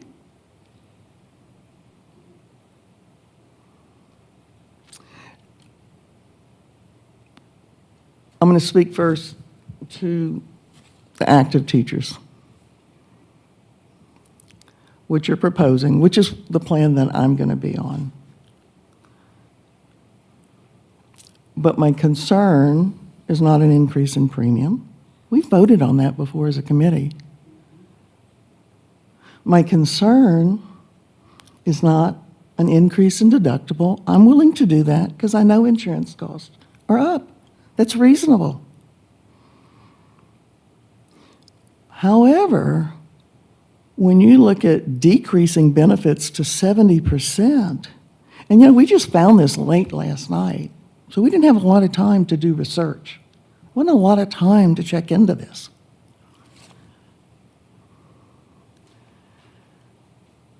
I checked Vermilion Parish. Their benefits are 80-20. Insurance pays 80%, which is what we have presently. Iberia is 85-15. St. Tammany, that we're always compared to, 90%, 90-10 split. And we're going down to 70, and you don't think that's going to chase teachers away? You know what? That's a bigger impact than a premium increase. If you pay 30% of all claims. Am I allowed to speak longer? Thank you. I was on cabinet very early days here at central office, just come to central office in a position. And I remember sitting in a cabinet meeting, and general fund had a big deficit. It's like, what are we going to do? What are we going to do? We can't buy textbooks. And they said, well, let's take it out of the insurance surplus. Fund balance, we called it. As I recall, it was $4 million. And we did it. And the concern here is that you're going to have to take money out of general fund. The tables are turned now. Insurance has helped general fund. Will general fund help us?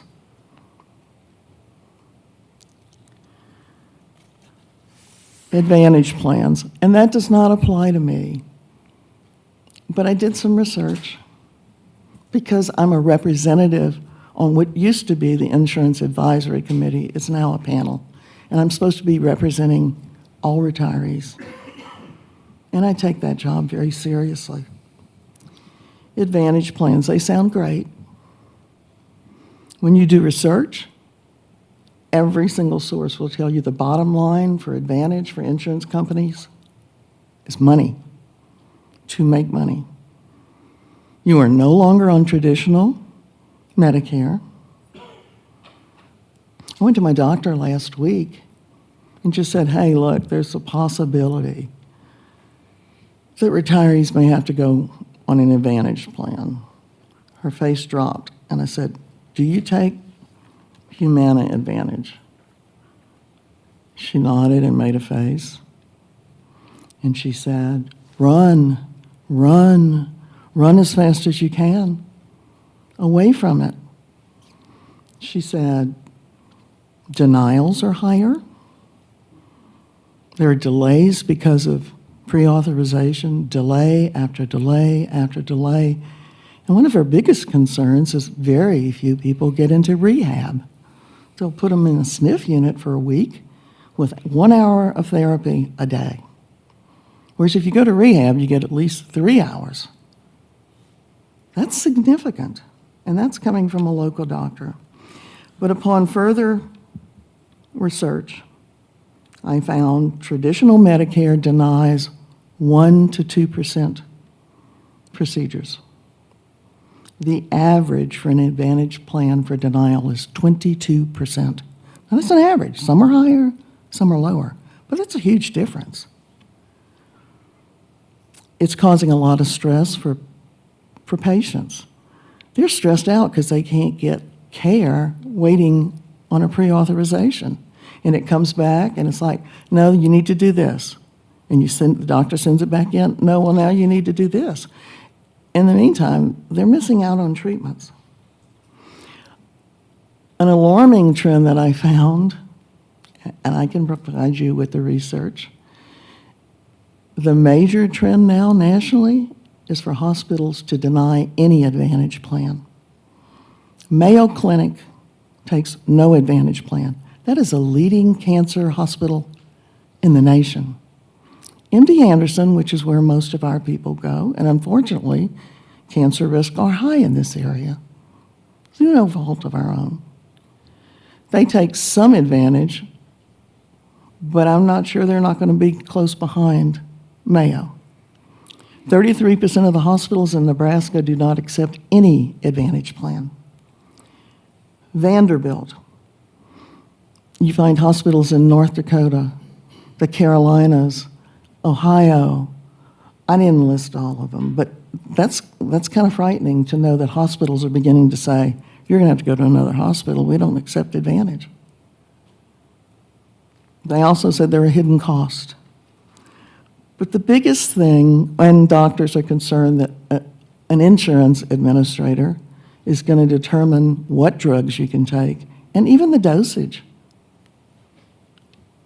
I don't know. I mean, I was an administrator, school administrator. I certainly wouldn't want to have to do that because I don't have the background.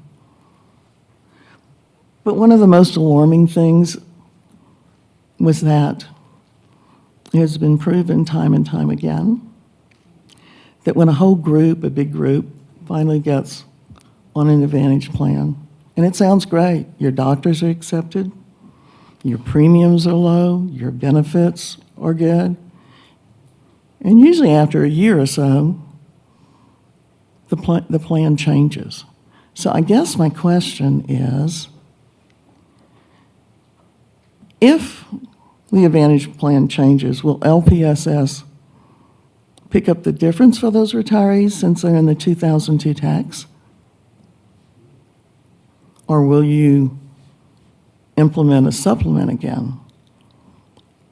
Because, I mean, people have gotten on Advantage plans and all of a sudden benefits and premiums go up. So I think that's a concern. Is it a concern right now in Lafayette Parish? No. And one of the biggest things you find is there is a huge marketing strategy for Advantage plans. But after you're on it, things possibly, very possibly change.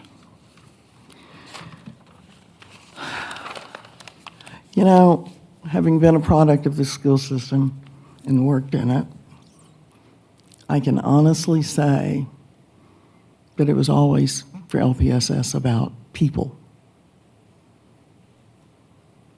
whether it be kids or whether it be staff. And I've always said, facilities do not make a school. Are they important? Yes, absolutely. But it's the people in that school, be it teachers, be it administrators, be it custodians, cafeteria workers. And that's what we're dealing with here, are people. And I'm going to say it right before this came up, this crisis in insurance.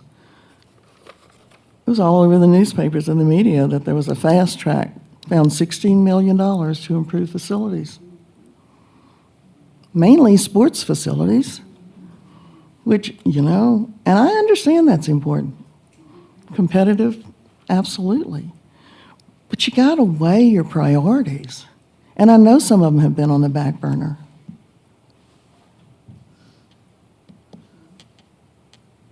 But it should be people over facilities. If I were a parent, I wouldn't pick a school based on if it's new. I'd base it on the quality of the people in that school. And I would hope most citizens in Lafayette would do that.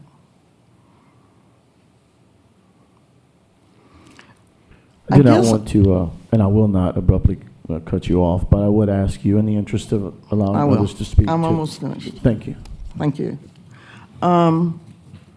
I did some quick research this morning. St. Tammany, their actives, their deductible is $800. Maximum out of pocket is $2,700. Their premium is something like, I want to say $89. The school board puts in $685 per employee for their actives. And I know there are people on their Advantage plan for retirees. But how can that be?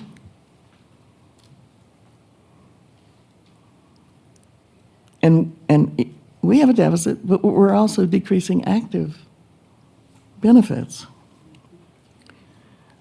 The other thing, I guess, is I'm a little perplexed. We've gotten so many different numbers. In December, we were told there was a $3.1 million deficit. In March, we were told there was a $4 million surplus. 2 weeks later, we're told there's going to be a $9.7 million. You know, I don't know. And I guess one of the things that really bothers me, and I'll make it quick, is that St. Tammany, Hub was their consultant. We even had the exact same consultant, Mr. Fontaine. And if these numbers have been wrong for so long that Mr. Fontaine has provided us, first of all, before it even came to the insurance committee, our insurance department looked at it. Our finance department looked at it before we could even see it. And there was an audit every year. Why didn't the auditor catch this? Or we're paying for an audit, and if it's that significant, you think it would have showed. I don't understand how they can provide even their actives with those kind of benefits, with the same consultant, with the same reporting format. And this format is totally different than what we've ever seen before. And I believe in conservative budgeting, but I just wonder if this is not ultra-conservative. Please remember people, okay? And that does not mean buildings are not important. But think about your employees out there and what effect this will have on actives, on retirees without Medicare, and on retirees with Medicare. You know, this came up so quickly. And then I just discovered last night there's a meeting on March 25th. There is no agenda. I assume that's Wednesday night. I'm assuming it's to approve whatever you guys recommend tonight. Is that correct? That meeting is no longer on the schedule. Thank you. Give us a little time. I mean, we'd like to work with you. We'd like to compromise. We'd like to come up with some ideas to help you. We realize there's a budget crunch. But let the people that are affected have some input into this and some suggestions. I don't think that's unreasonable. And I hope you don't either. Thank you. I'm sorry I took so much time. A couple of clarifying points right quick, please. First, I do want to clarify there's a difference between a budget deficit and a fund balance. So a $4 million fund balance is not a surplus, that's a fund balance. That has nothing to do with projections. Secondly, I would like to clarify that St. Tammany Parish has been mentioned several times. St. Tammany Parish requires their eligible retirees to go on their Advantage plan. So does Vermilion, so does St. Mary, and we can go down the list. It's not a debate, we're not going to debate it, this is clarification points. Okay. And also, I also want to clarify for my fellow committee members, there's been a lot of talk about, funding facilities and money spent there. I can't disagree with the philosophy behind it, but I'll tell you, we're never going to fix a reoccurring problem with one-time money, and we're never going to take reoccurring facilities issues and fund other things with them. So just a point of clarification for that. Ms. Mason. I just wanted to point out in the attachment on the agenda item, the Medicare Advantage plans, there are four different options. It's not just Humana. That's what some of the people in the audience were asking. Okay. So Has it been decided which plan? Is it Humana? No, you get the choice I got you. of Okay. these. Okay. No, sorry. No, I'm asking. Wait, Trish, can you clarify for us, please?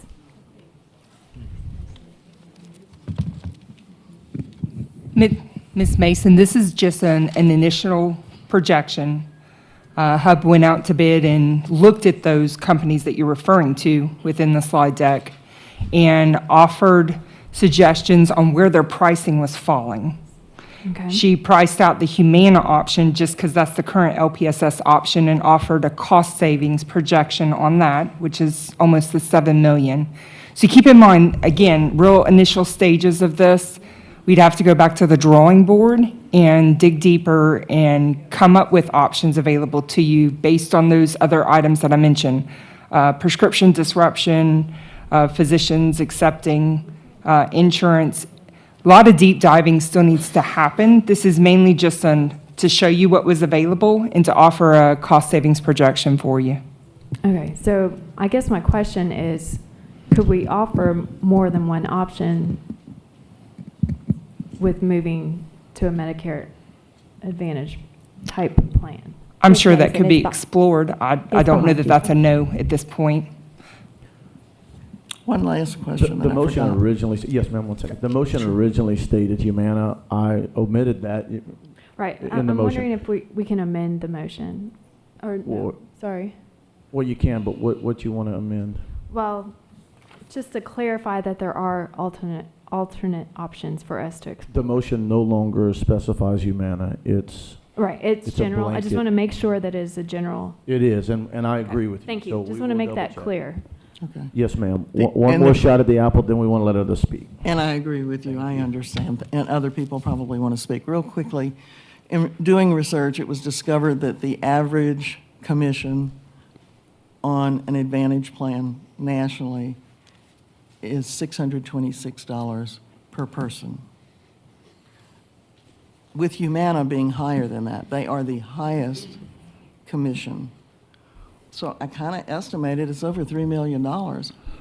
If you choose Humana, who will get that commission?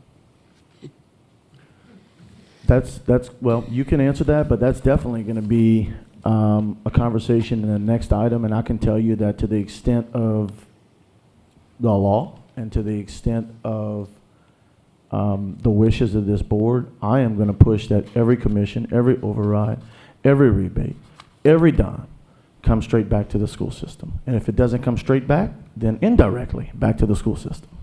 Okay, thank you.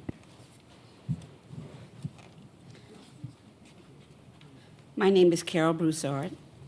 I've served on the Retiree Insurance Committee since the 90s. I've heard many things. I've seen many increases. I can tell you that I have asked for increases, small increases every year, and I was told we don't need them. The trend was there. It sat in front of us. But the consultants that we had would come and tell us, we're looking good, we don't need an increase. I would always ask, let's have a small increase every year, because then you're not going to hit us with 15%, 20% if we take small increments. I was denied that. So I asked this question. The consultant got figures from somewhere to create what he gave us. Where did those figures come from? Because I was told that all the figures he gave us were inaccurate. So where did they come from? He didn't magically come up with some numbers. I'm going to tell you, at one point in time, the insurance committee had a huge surplus. It was removed, 10 million, and put in OPEB.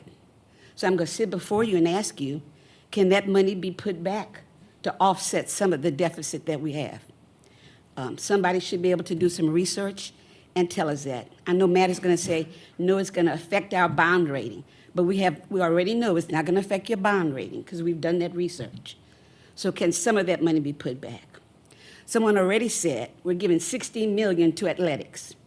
Listen, I watch LSU all afternoon. I'm into March Madness. I love football, basketball, call Carol Broussard. But right now we're in a deficit. I know in my household, if I don't have enough money to cover a certain expense and I'm going on a cruise, I'm going to have to forego my cruise. So I'm going to ask you, maybe you can reduce what you have allocated for athletics to match that $9 million that you're going to be short. My whole life has been spent giving to children and giving to this community. A board promised me in retirement that I would be okay. I don't feel okay right now. Thank you. My name is Rebecca Cobb. I'm going to take a different aspect of it from what they're saying. I'm a cancer patient.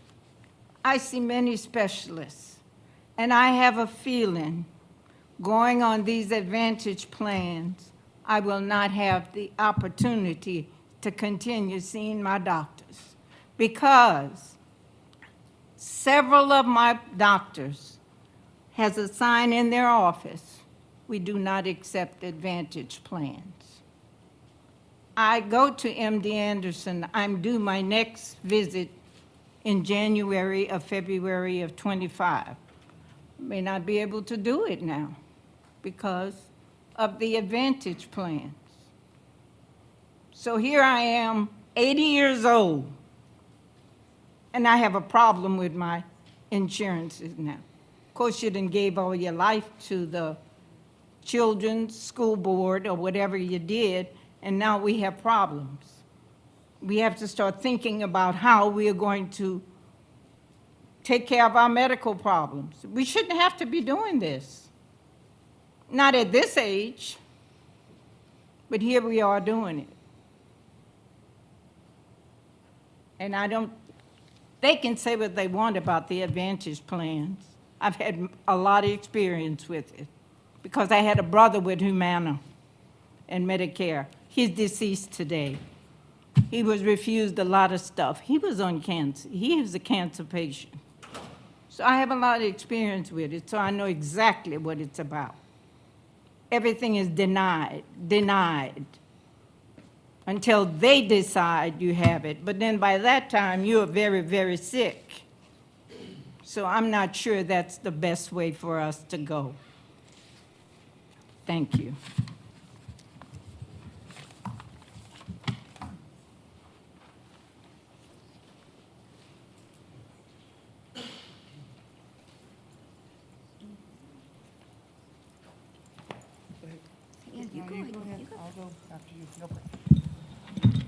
I'm going to make it short and sweet.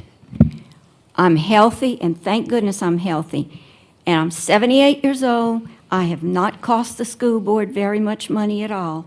But all of my doctors that I've been going to for 45 years tell me to find somebody else if I'm going to be on this Humana Advantage plan.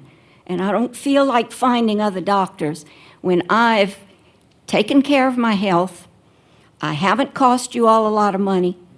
And I am willing to pay an increased premium to keep what I've got now. And my retirement check doesn't even have a comma in it. It's $834 a month. And that's all I have to say. Please help us.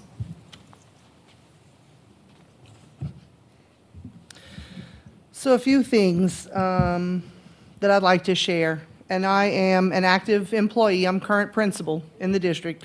And I complete drop on July 21st of this summer. And I'm feeling like I thought I was going to work 3 more years, but after this meeting, I feel like I may die in my seat at LEO Judy's. So just a few things. Teachers are super hard to find. Certified teachers, we have so many on TAT. Our superintendent can attest to that. Those who are certified have the upper hand for us because they can pick and choose where they want to go. I feel like this kind of thing and insurance matters, and so I feel like they'll have more options of going other places, more so than they do already. The other thing, and I'll give an example. Last summer, I needed to hire a teacher. I had 22 applicants. 3 were certified.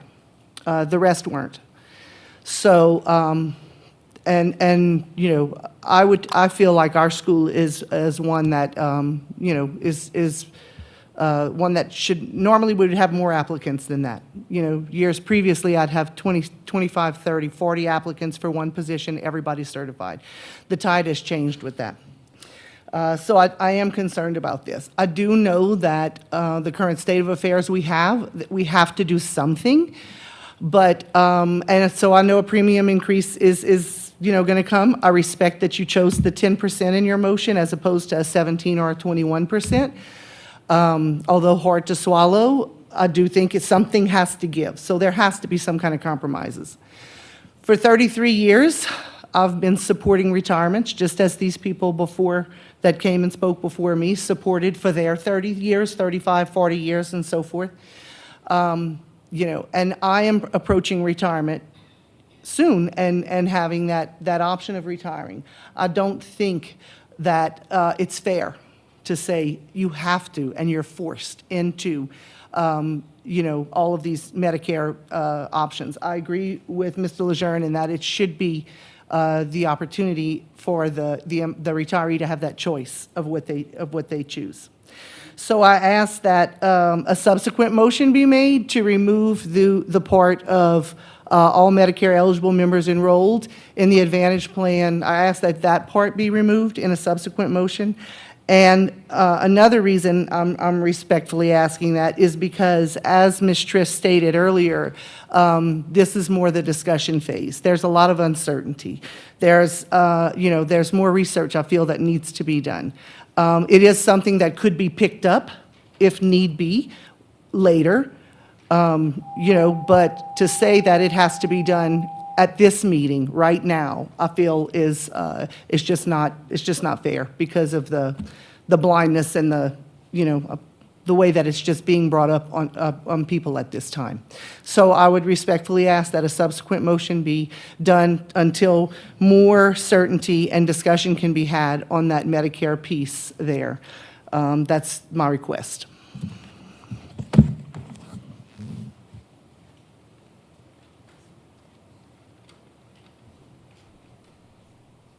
Is there any other public comment? Superintendent, did you have any comments? Was that a gesture to the mic or? Okay. Ms. Trish, if you would, and the representative. I know I have just a couple of more things, and I don't know if you guys have anything. Mr. Hidalgo, Ms. Janae had to leave, so I'm here for you. Understood. We've heard some testimony today, and very, you know, some of it has been testified before. This is not a new conversation. I'd like to clear the record. This is not a new conversation. I was on the board 2015 through 2019. We had this very specific conversation many times. We've never had this motion made. We've had this conversation many times. There's been a ton of research done on it. What I'd like to know from you, I understand, first of all, this motion is not set in stone if it passes. It's got to go to the full board, which is going to probably be another, when's the meeting, Ms. Christie? Okay. So April the 17th. So, you know, not quite a month, but we've got some time left. And I'm not suggesting a month is time for research, but research has been done. Mm-hmm. There's a lot of folks who have moved off onto specifically the Humana plan. I want to talk about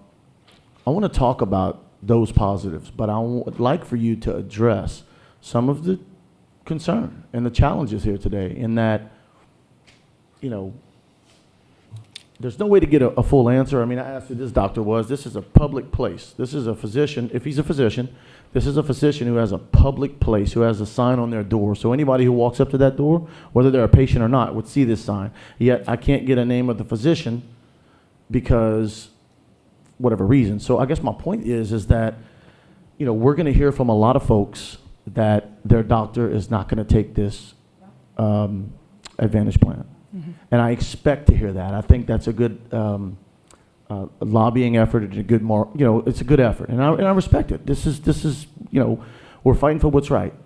I do not want to take money away from employees or retirees to do anything with.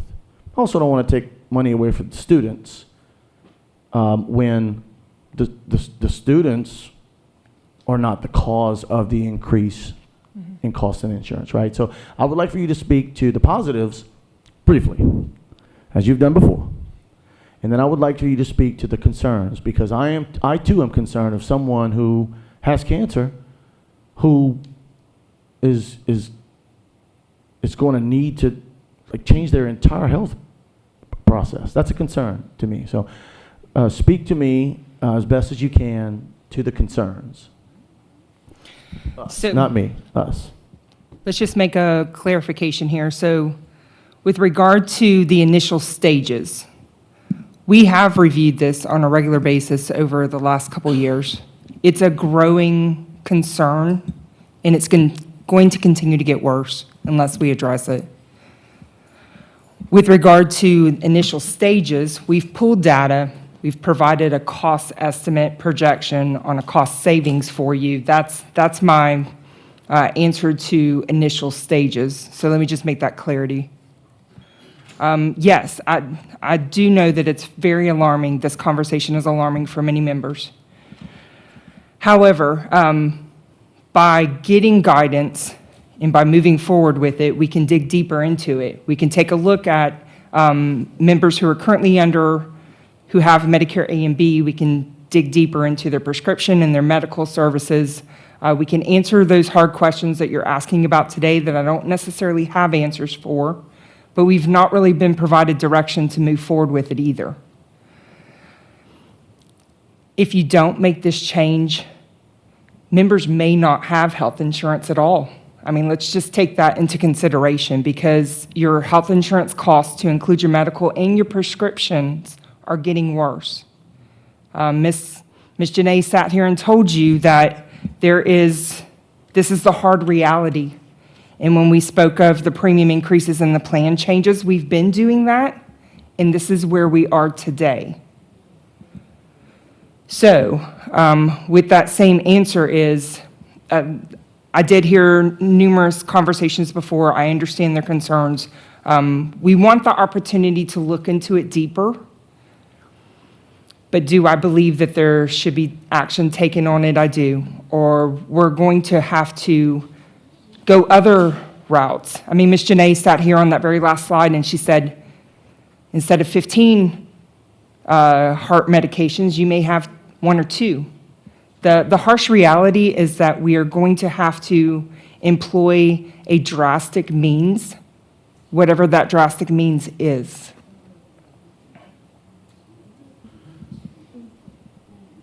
I concur, unfortunately.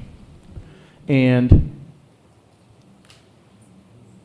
the day we see Lafayette Parish, which I hope we never see, the day we see Lafayette Parish go in the market for a plan and abandon its ability to be self-insured is going to be if it ever happens, and I hope it never does, that is going to be a true sad day. That is when folks are not going to be able to afford their health insurance. I was disappointed at the chart to see that in 2016 we kind of dropped off the map, if you will, in premium increases. I'm not excited to see premium increases, but I'm also disappointed that had we done premium increases, let's just say 4, 5, 6, 7, 8% a year, depending on what the claims were that given year, and actually had a fund balance, not a fund balance, a surplus. Mm-hmm. If we actually had a surplus, we would have had similar groups of people, maybe the same, at this very table saying, how dare you? You're raising premiums and you got money in the bank. Listen, we need to start being responsible how we handle our business. I think that this motion, if it passes, does several things. It gives the administration clear direction to get harder at work and not spinning their wheels. It gives us time. It's got to go before the board. Even if the board approves it, it still doesn't get implemented until 2025. So I don't think this is too much to ask. I am not excited for any retiree who this will affect. I'm not excited about that. I'm not happy about it. I don't wish it.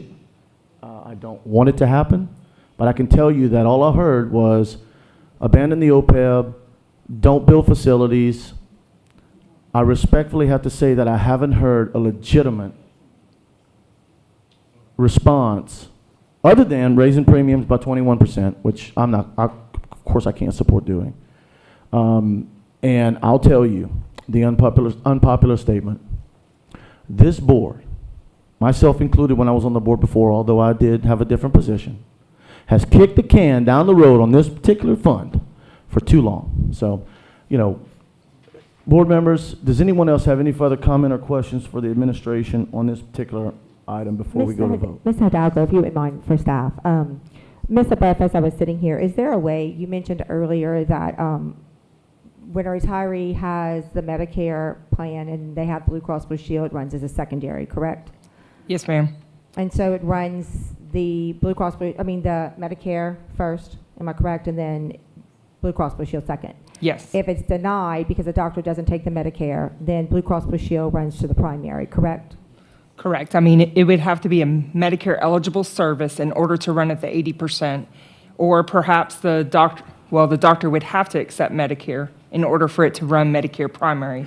When it doesn't, then the district shoulders the full cost because then it's running solely under Blue Cross. You work at it just like an active member towards your deductible, maximum out of pocket, and co-insurance.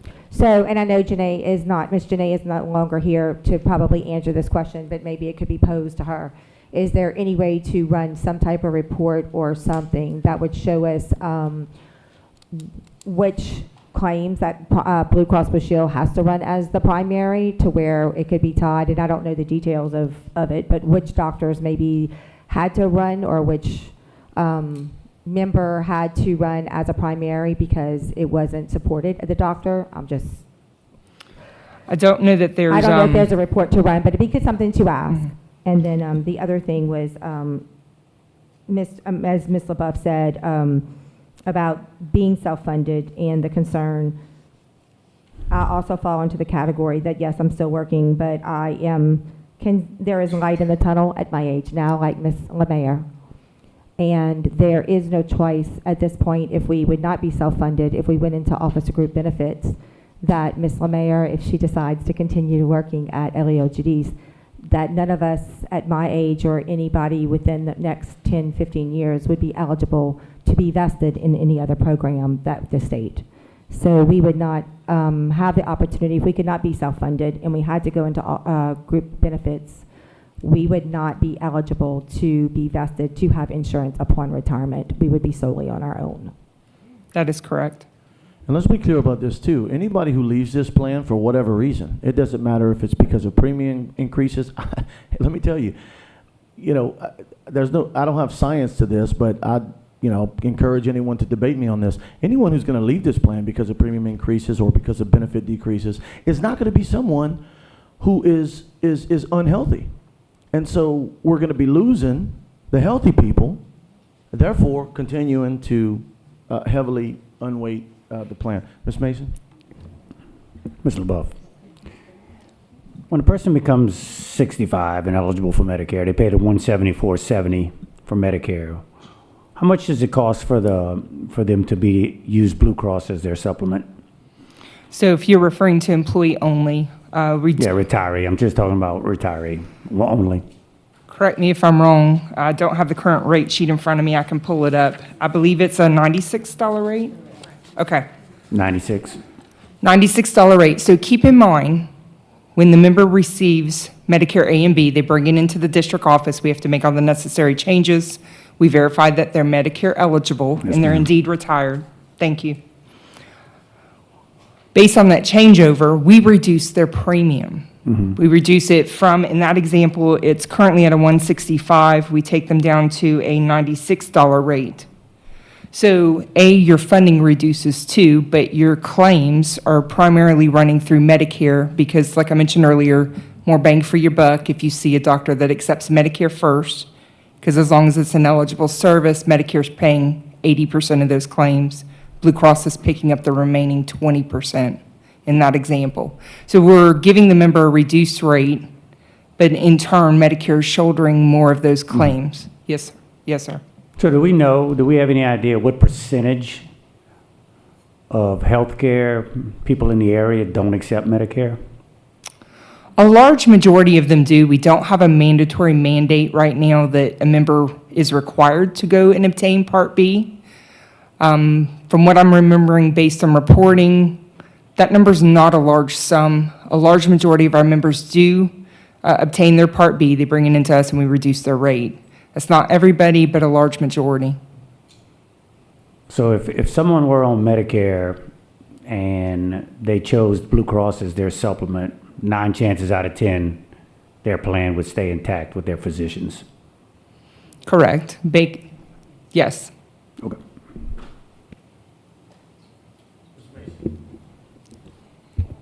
I don't truly have any further comment other than there's a lot of education that needs to be done concerning all of our plans and especially for our retirees that we absolutely need to take care of going forward. So no one needs to be without care.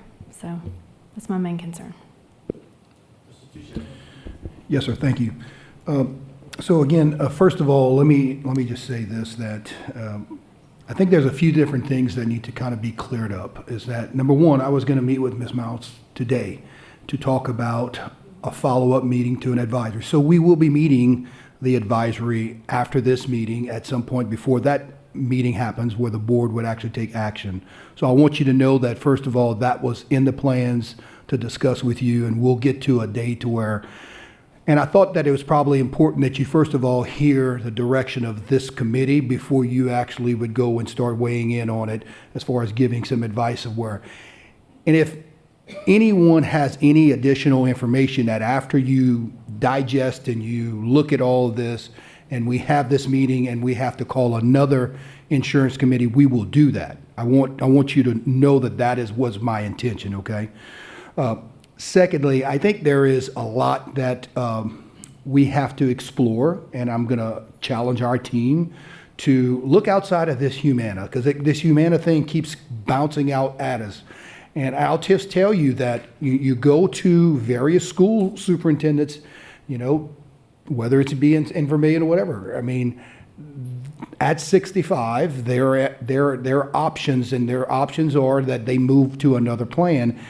But I don't think that it's always about, where we've been kind of stuck in the mud, which is the Humana. So I think that we need to do more of, because here's what I will say. We will take care of our employees and our retirees.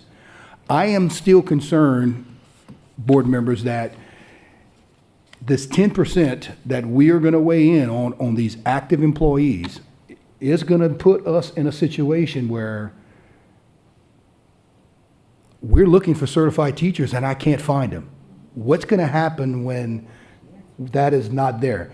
So could there be some alternatives to where maybe, there's an increase for the retirees and maybe I don't know what we come up with. You can go across the board. I'm just saying that we are looking at a situation where there's empty classrooms with not certified teachers, and I know what this is going to cost. So I'm glad that the motion states, and please everyone be clear, that this does not nail anyone down to Humana. There is going to be alternatives, and I'm just going to ask our team to go back and start researching what will best take care of our employees if we actually go down this road. So again, we will meet with the advisory, and if there's any earth-shadowing things that come about, we will reconvene this committee, and then from there we will go to the board on whatever recommendations from both of those. Mr. Touchette, I just want to, I pulled up the projection, budget projections behind you once again. I just want to clarify that I think in the motion, because I know I had removed myself for a moment, with a 10% increase to all retirees and current employees, that we will be hitting a little less on the low trend. So we will not make budget with a 10%. And just to clarify, that is going to be a $2.6 million hit on the, not hit, but impact is a better word, to the general fund at the 10%. So just as, so y'all know as a whole. So I do appreciate and agree with those comments largely, but I'd like to provide my perspective of and clarification, because my motion was based on all of the information provided by HUB. And what I looked at was what they said, which is not in the presentation, but what they stated was an estimate on what the impact would be if Medicare eligible retirees or members were moved on to an Advantage plan. And that was not quite 50%, okay? So I took the national trend and just average weighted that. That's where the 10% came from. Let me be clear. Superintendent, anyone that now's the time to amend or amend that number. I came up with that number just based on the information that was provided to us. It is not scientific, but it is. Thank you. Thank you for the clarification. Absolutely. Yeah, so it includes moving the Medicare eligible members over. That projection does not. So we'll be in better shape regarding trend with the 10% increase, but I'm not married to it. It's just a motion because it made sense. I do feel comfortable with noting that you're looking at least a $5 million cost savings. I feel comfortable noting that. No, I agree. I mean, page 25 on the analysis, indicates that we would save, over 6 million, almost 7 million. So,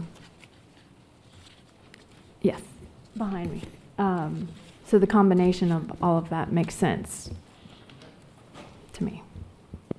And I agree, Mr. Hidalgo. I see exactly where you went as far as the 10%, because when you took the 11, you get this amount that's then we go back to where we can just break even, because that's what it's going to be. It's a break even, sir.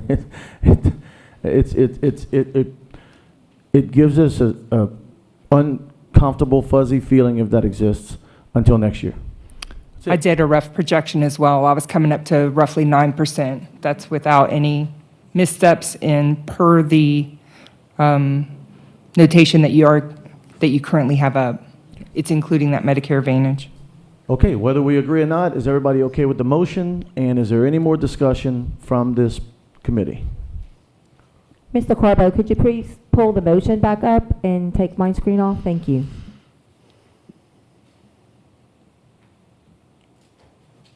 Mr. Hidalgo, could you explain the effective date of all of this?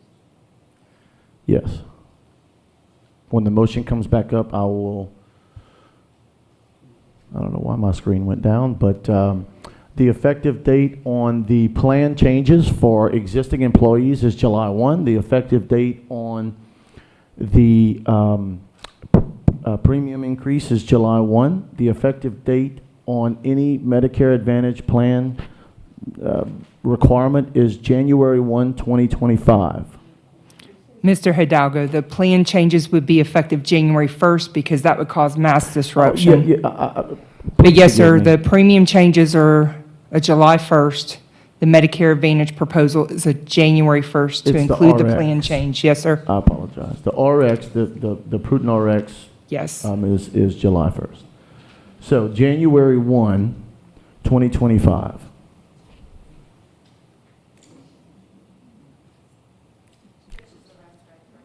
Yes, I apologize. I've triple checked it a couple times as you were going through it. Yes, sir, it looks accurate. All right. With that said, Madam Secretary, please call for the vote.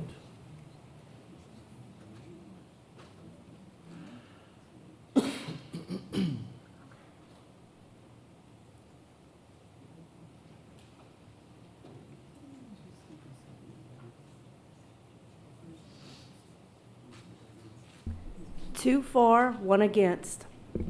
Okay, this item moves forward, and as the superintendent stated, there's going to be a whole lot more discussion on this topic. Item 2.2, discussion and interaction regarding the Hub International Group Health Insurance Consultant Service Agreement.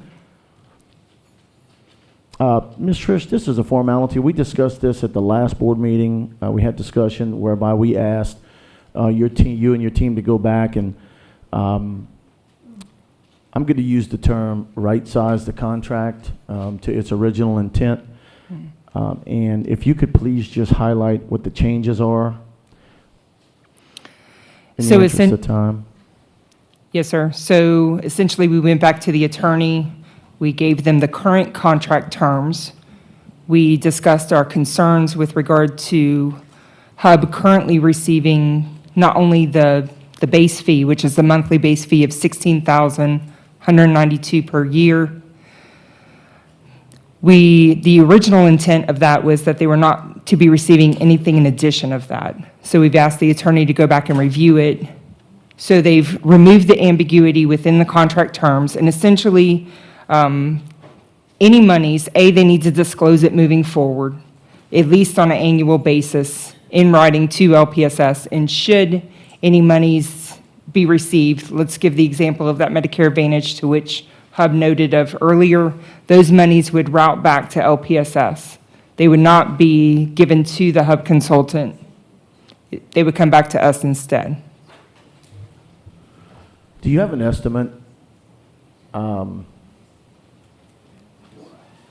rough estimate, on the amount that, and this is not to pick on Hub, but just say ABC was the company, received last year in any type of rebate, override, commission, whatever term you want to use, from our plan? Do you have an idea?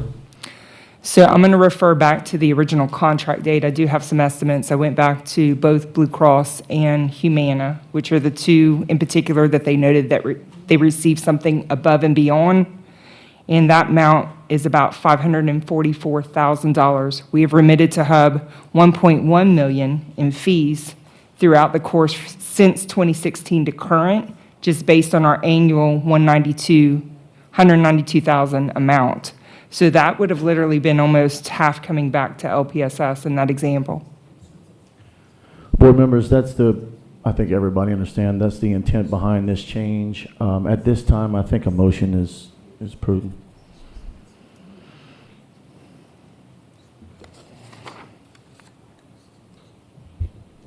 See, I'd like to make a motion that the committee revise the terms of the group health insurance consultant service agreement to address the ambiguity within the contract related to compensation disclosure and make a recommendation to the full board for approval. And I'll second it. I have a motion and a second on the floor. Is there any public comment on this item? Is there any chance to recover any of it? Please come to the mic, Ms. Mounts. You know that, Ms. Mounts. So I'm just going to ask this question, and maybe I'm wet behind the ears or green on this one because I really don't know. But if we're having this much trouble with Hub International, why are we even entertaining keeping a contract with them? You may not have seen item 2.3, but if we can wait for that discussion, we'll have further discussion on that. Yeah. Do you see where I'm going? Yes, that's why item 2.3 is on the agenda. Is there any opportunity to regain any of the commissions, monies we have lost? Ms. Mounts, that is definitely a question for our attorney, unless Ms. Trish can answer that.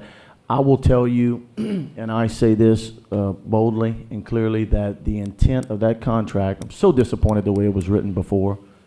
The intent of that contract was, in fact, to make sure that Hub only received their $16,000 a month, 12 months out of the year, for their services, and nothing more. And to my knowledge, the only thing that has been disclosed prior to us bringing this conversation up was Humana, so I don't even think the Blue Cross was disclosed. And this is not to point fingers at any one person or even the organization, but to answer your question is I'm hopeful that we can recover those monies. But the board meeting on, if it's so approved, we will, regardless of who sits in that seat. Thank you. Any other questions or comments? Board members? I just wanted to point out that this contract was signed in 2016. So this was before I was on the board.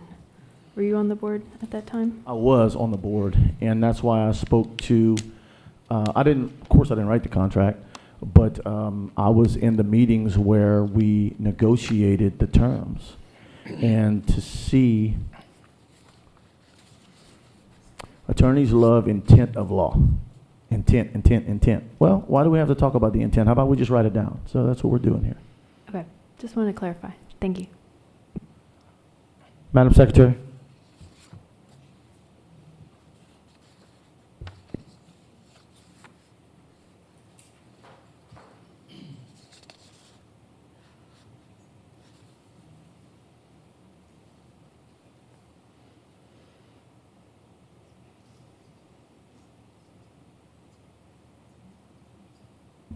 Three for, none against. Motion carries. Item 2.3, discussion and/or action regarding LPSS Health Insurance Consulting Services. I'd like to make a motion that the Board Insurance Committee recommend to the full board that the LPSS Health Insurance Consulting Services be put out to quote within 30 days, and that staff create a timeline and process to vet incoming quotes.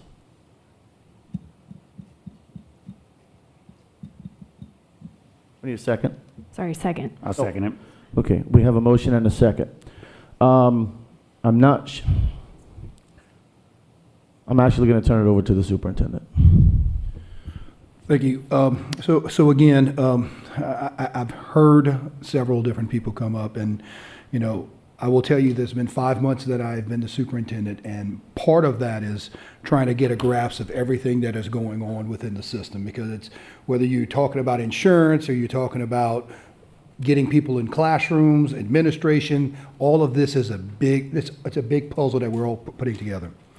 The one thing that you will learn about me as a superintendent is I am straightforward, and I'm going to say what I have to say, and I will tell you that I want the same type of thing to people that respond to me. And I will tell you that when I started engaging in conversations with our consultant, I'm not one that wants to be given an answer that's going to take 10 minutes to deliver and go around the bush. And I will tell you, part of that is the lack of being proactive, the lack of trying to foresee where we are right now.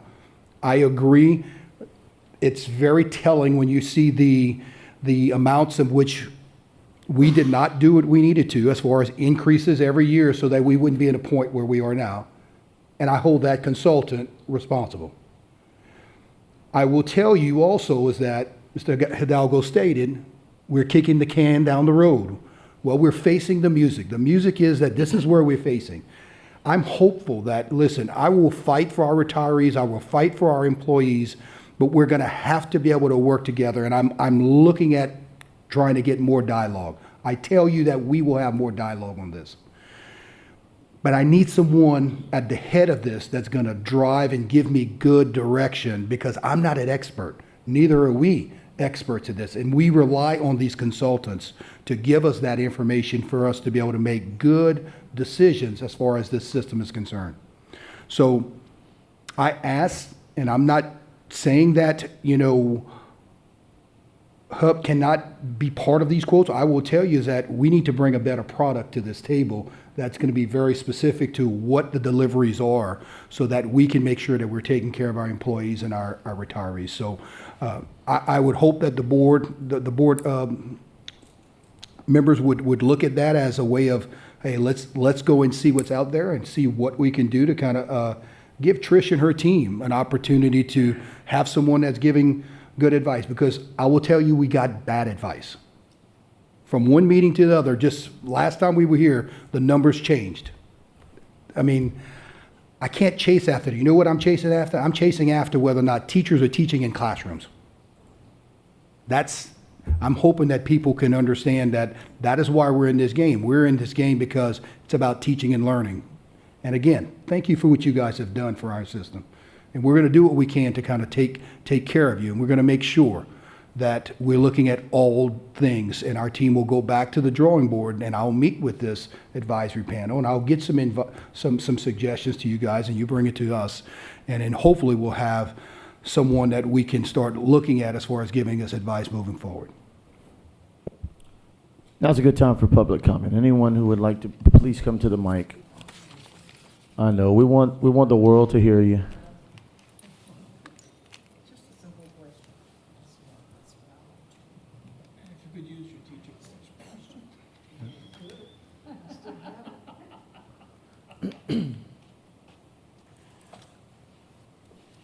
Since HUB is also our consultant for voluntary benefits, do they remain in that position, or are you putting both of them out there?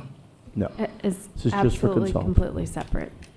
So HUB will continue with voluntary benefits, is that correct? You're Correct. just looking at health insurance. Okay, I just wanted clarification.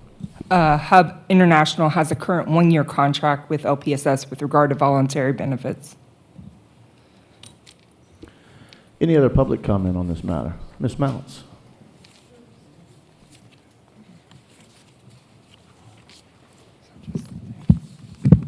To Mr. Touchette,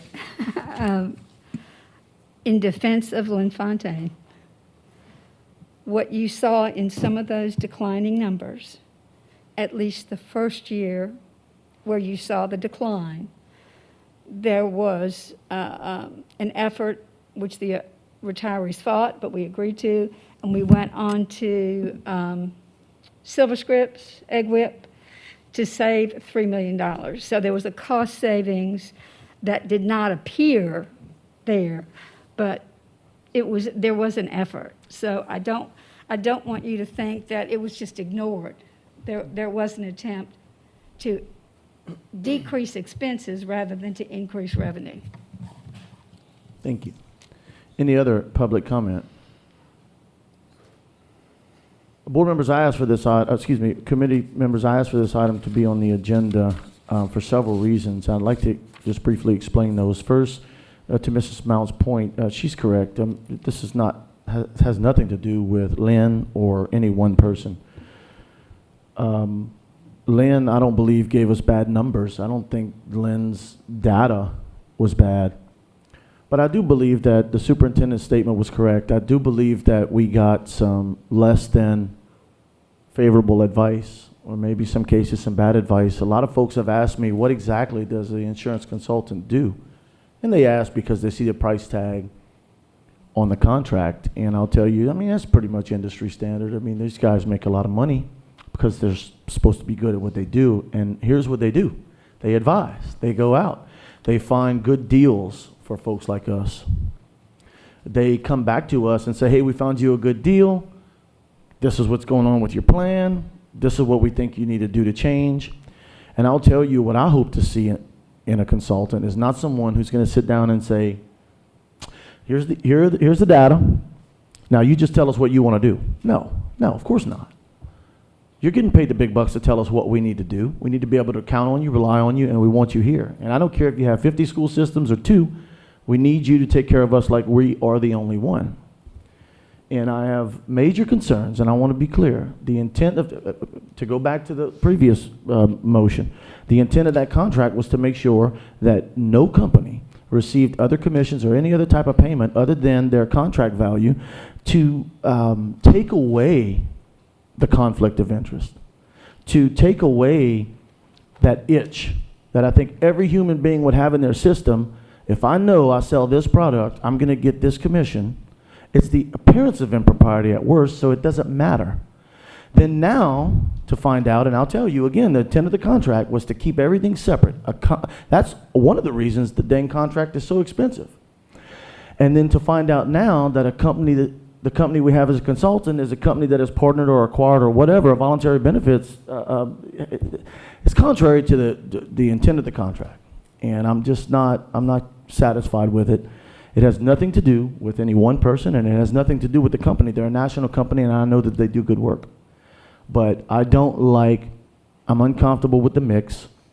There was supposed to be complete transparency Everything else was supposed to be taken away. We consult for you, we give you advice, and we find you deals, and that's it. We're not going to sell lemonade on the side of the street with Lafayette Parish School System logo on it. We don't do anything else to make money from your organization other than consult. And we found rebates, overrides, and now we have them as a voluntary plan benefit administrator. I'm not happy with it. This is why I brought this to the board. Is there any? I'm going to agree. I think competition is a good thing. Any other committee member comments? I'm just going to state again that the voluntary benefits are completely separate from Hub managing this consulting part. Yes, ma'am, that's accurate. There's two different contracts.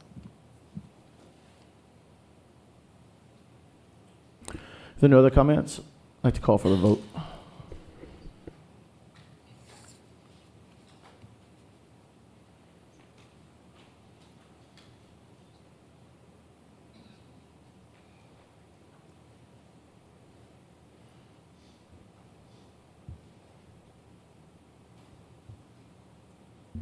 Three for, none against.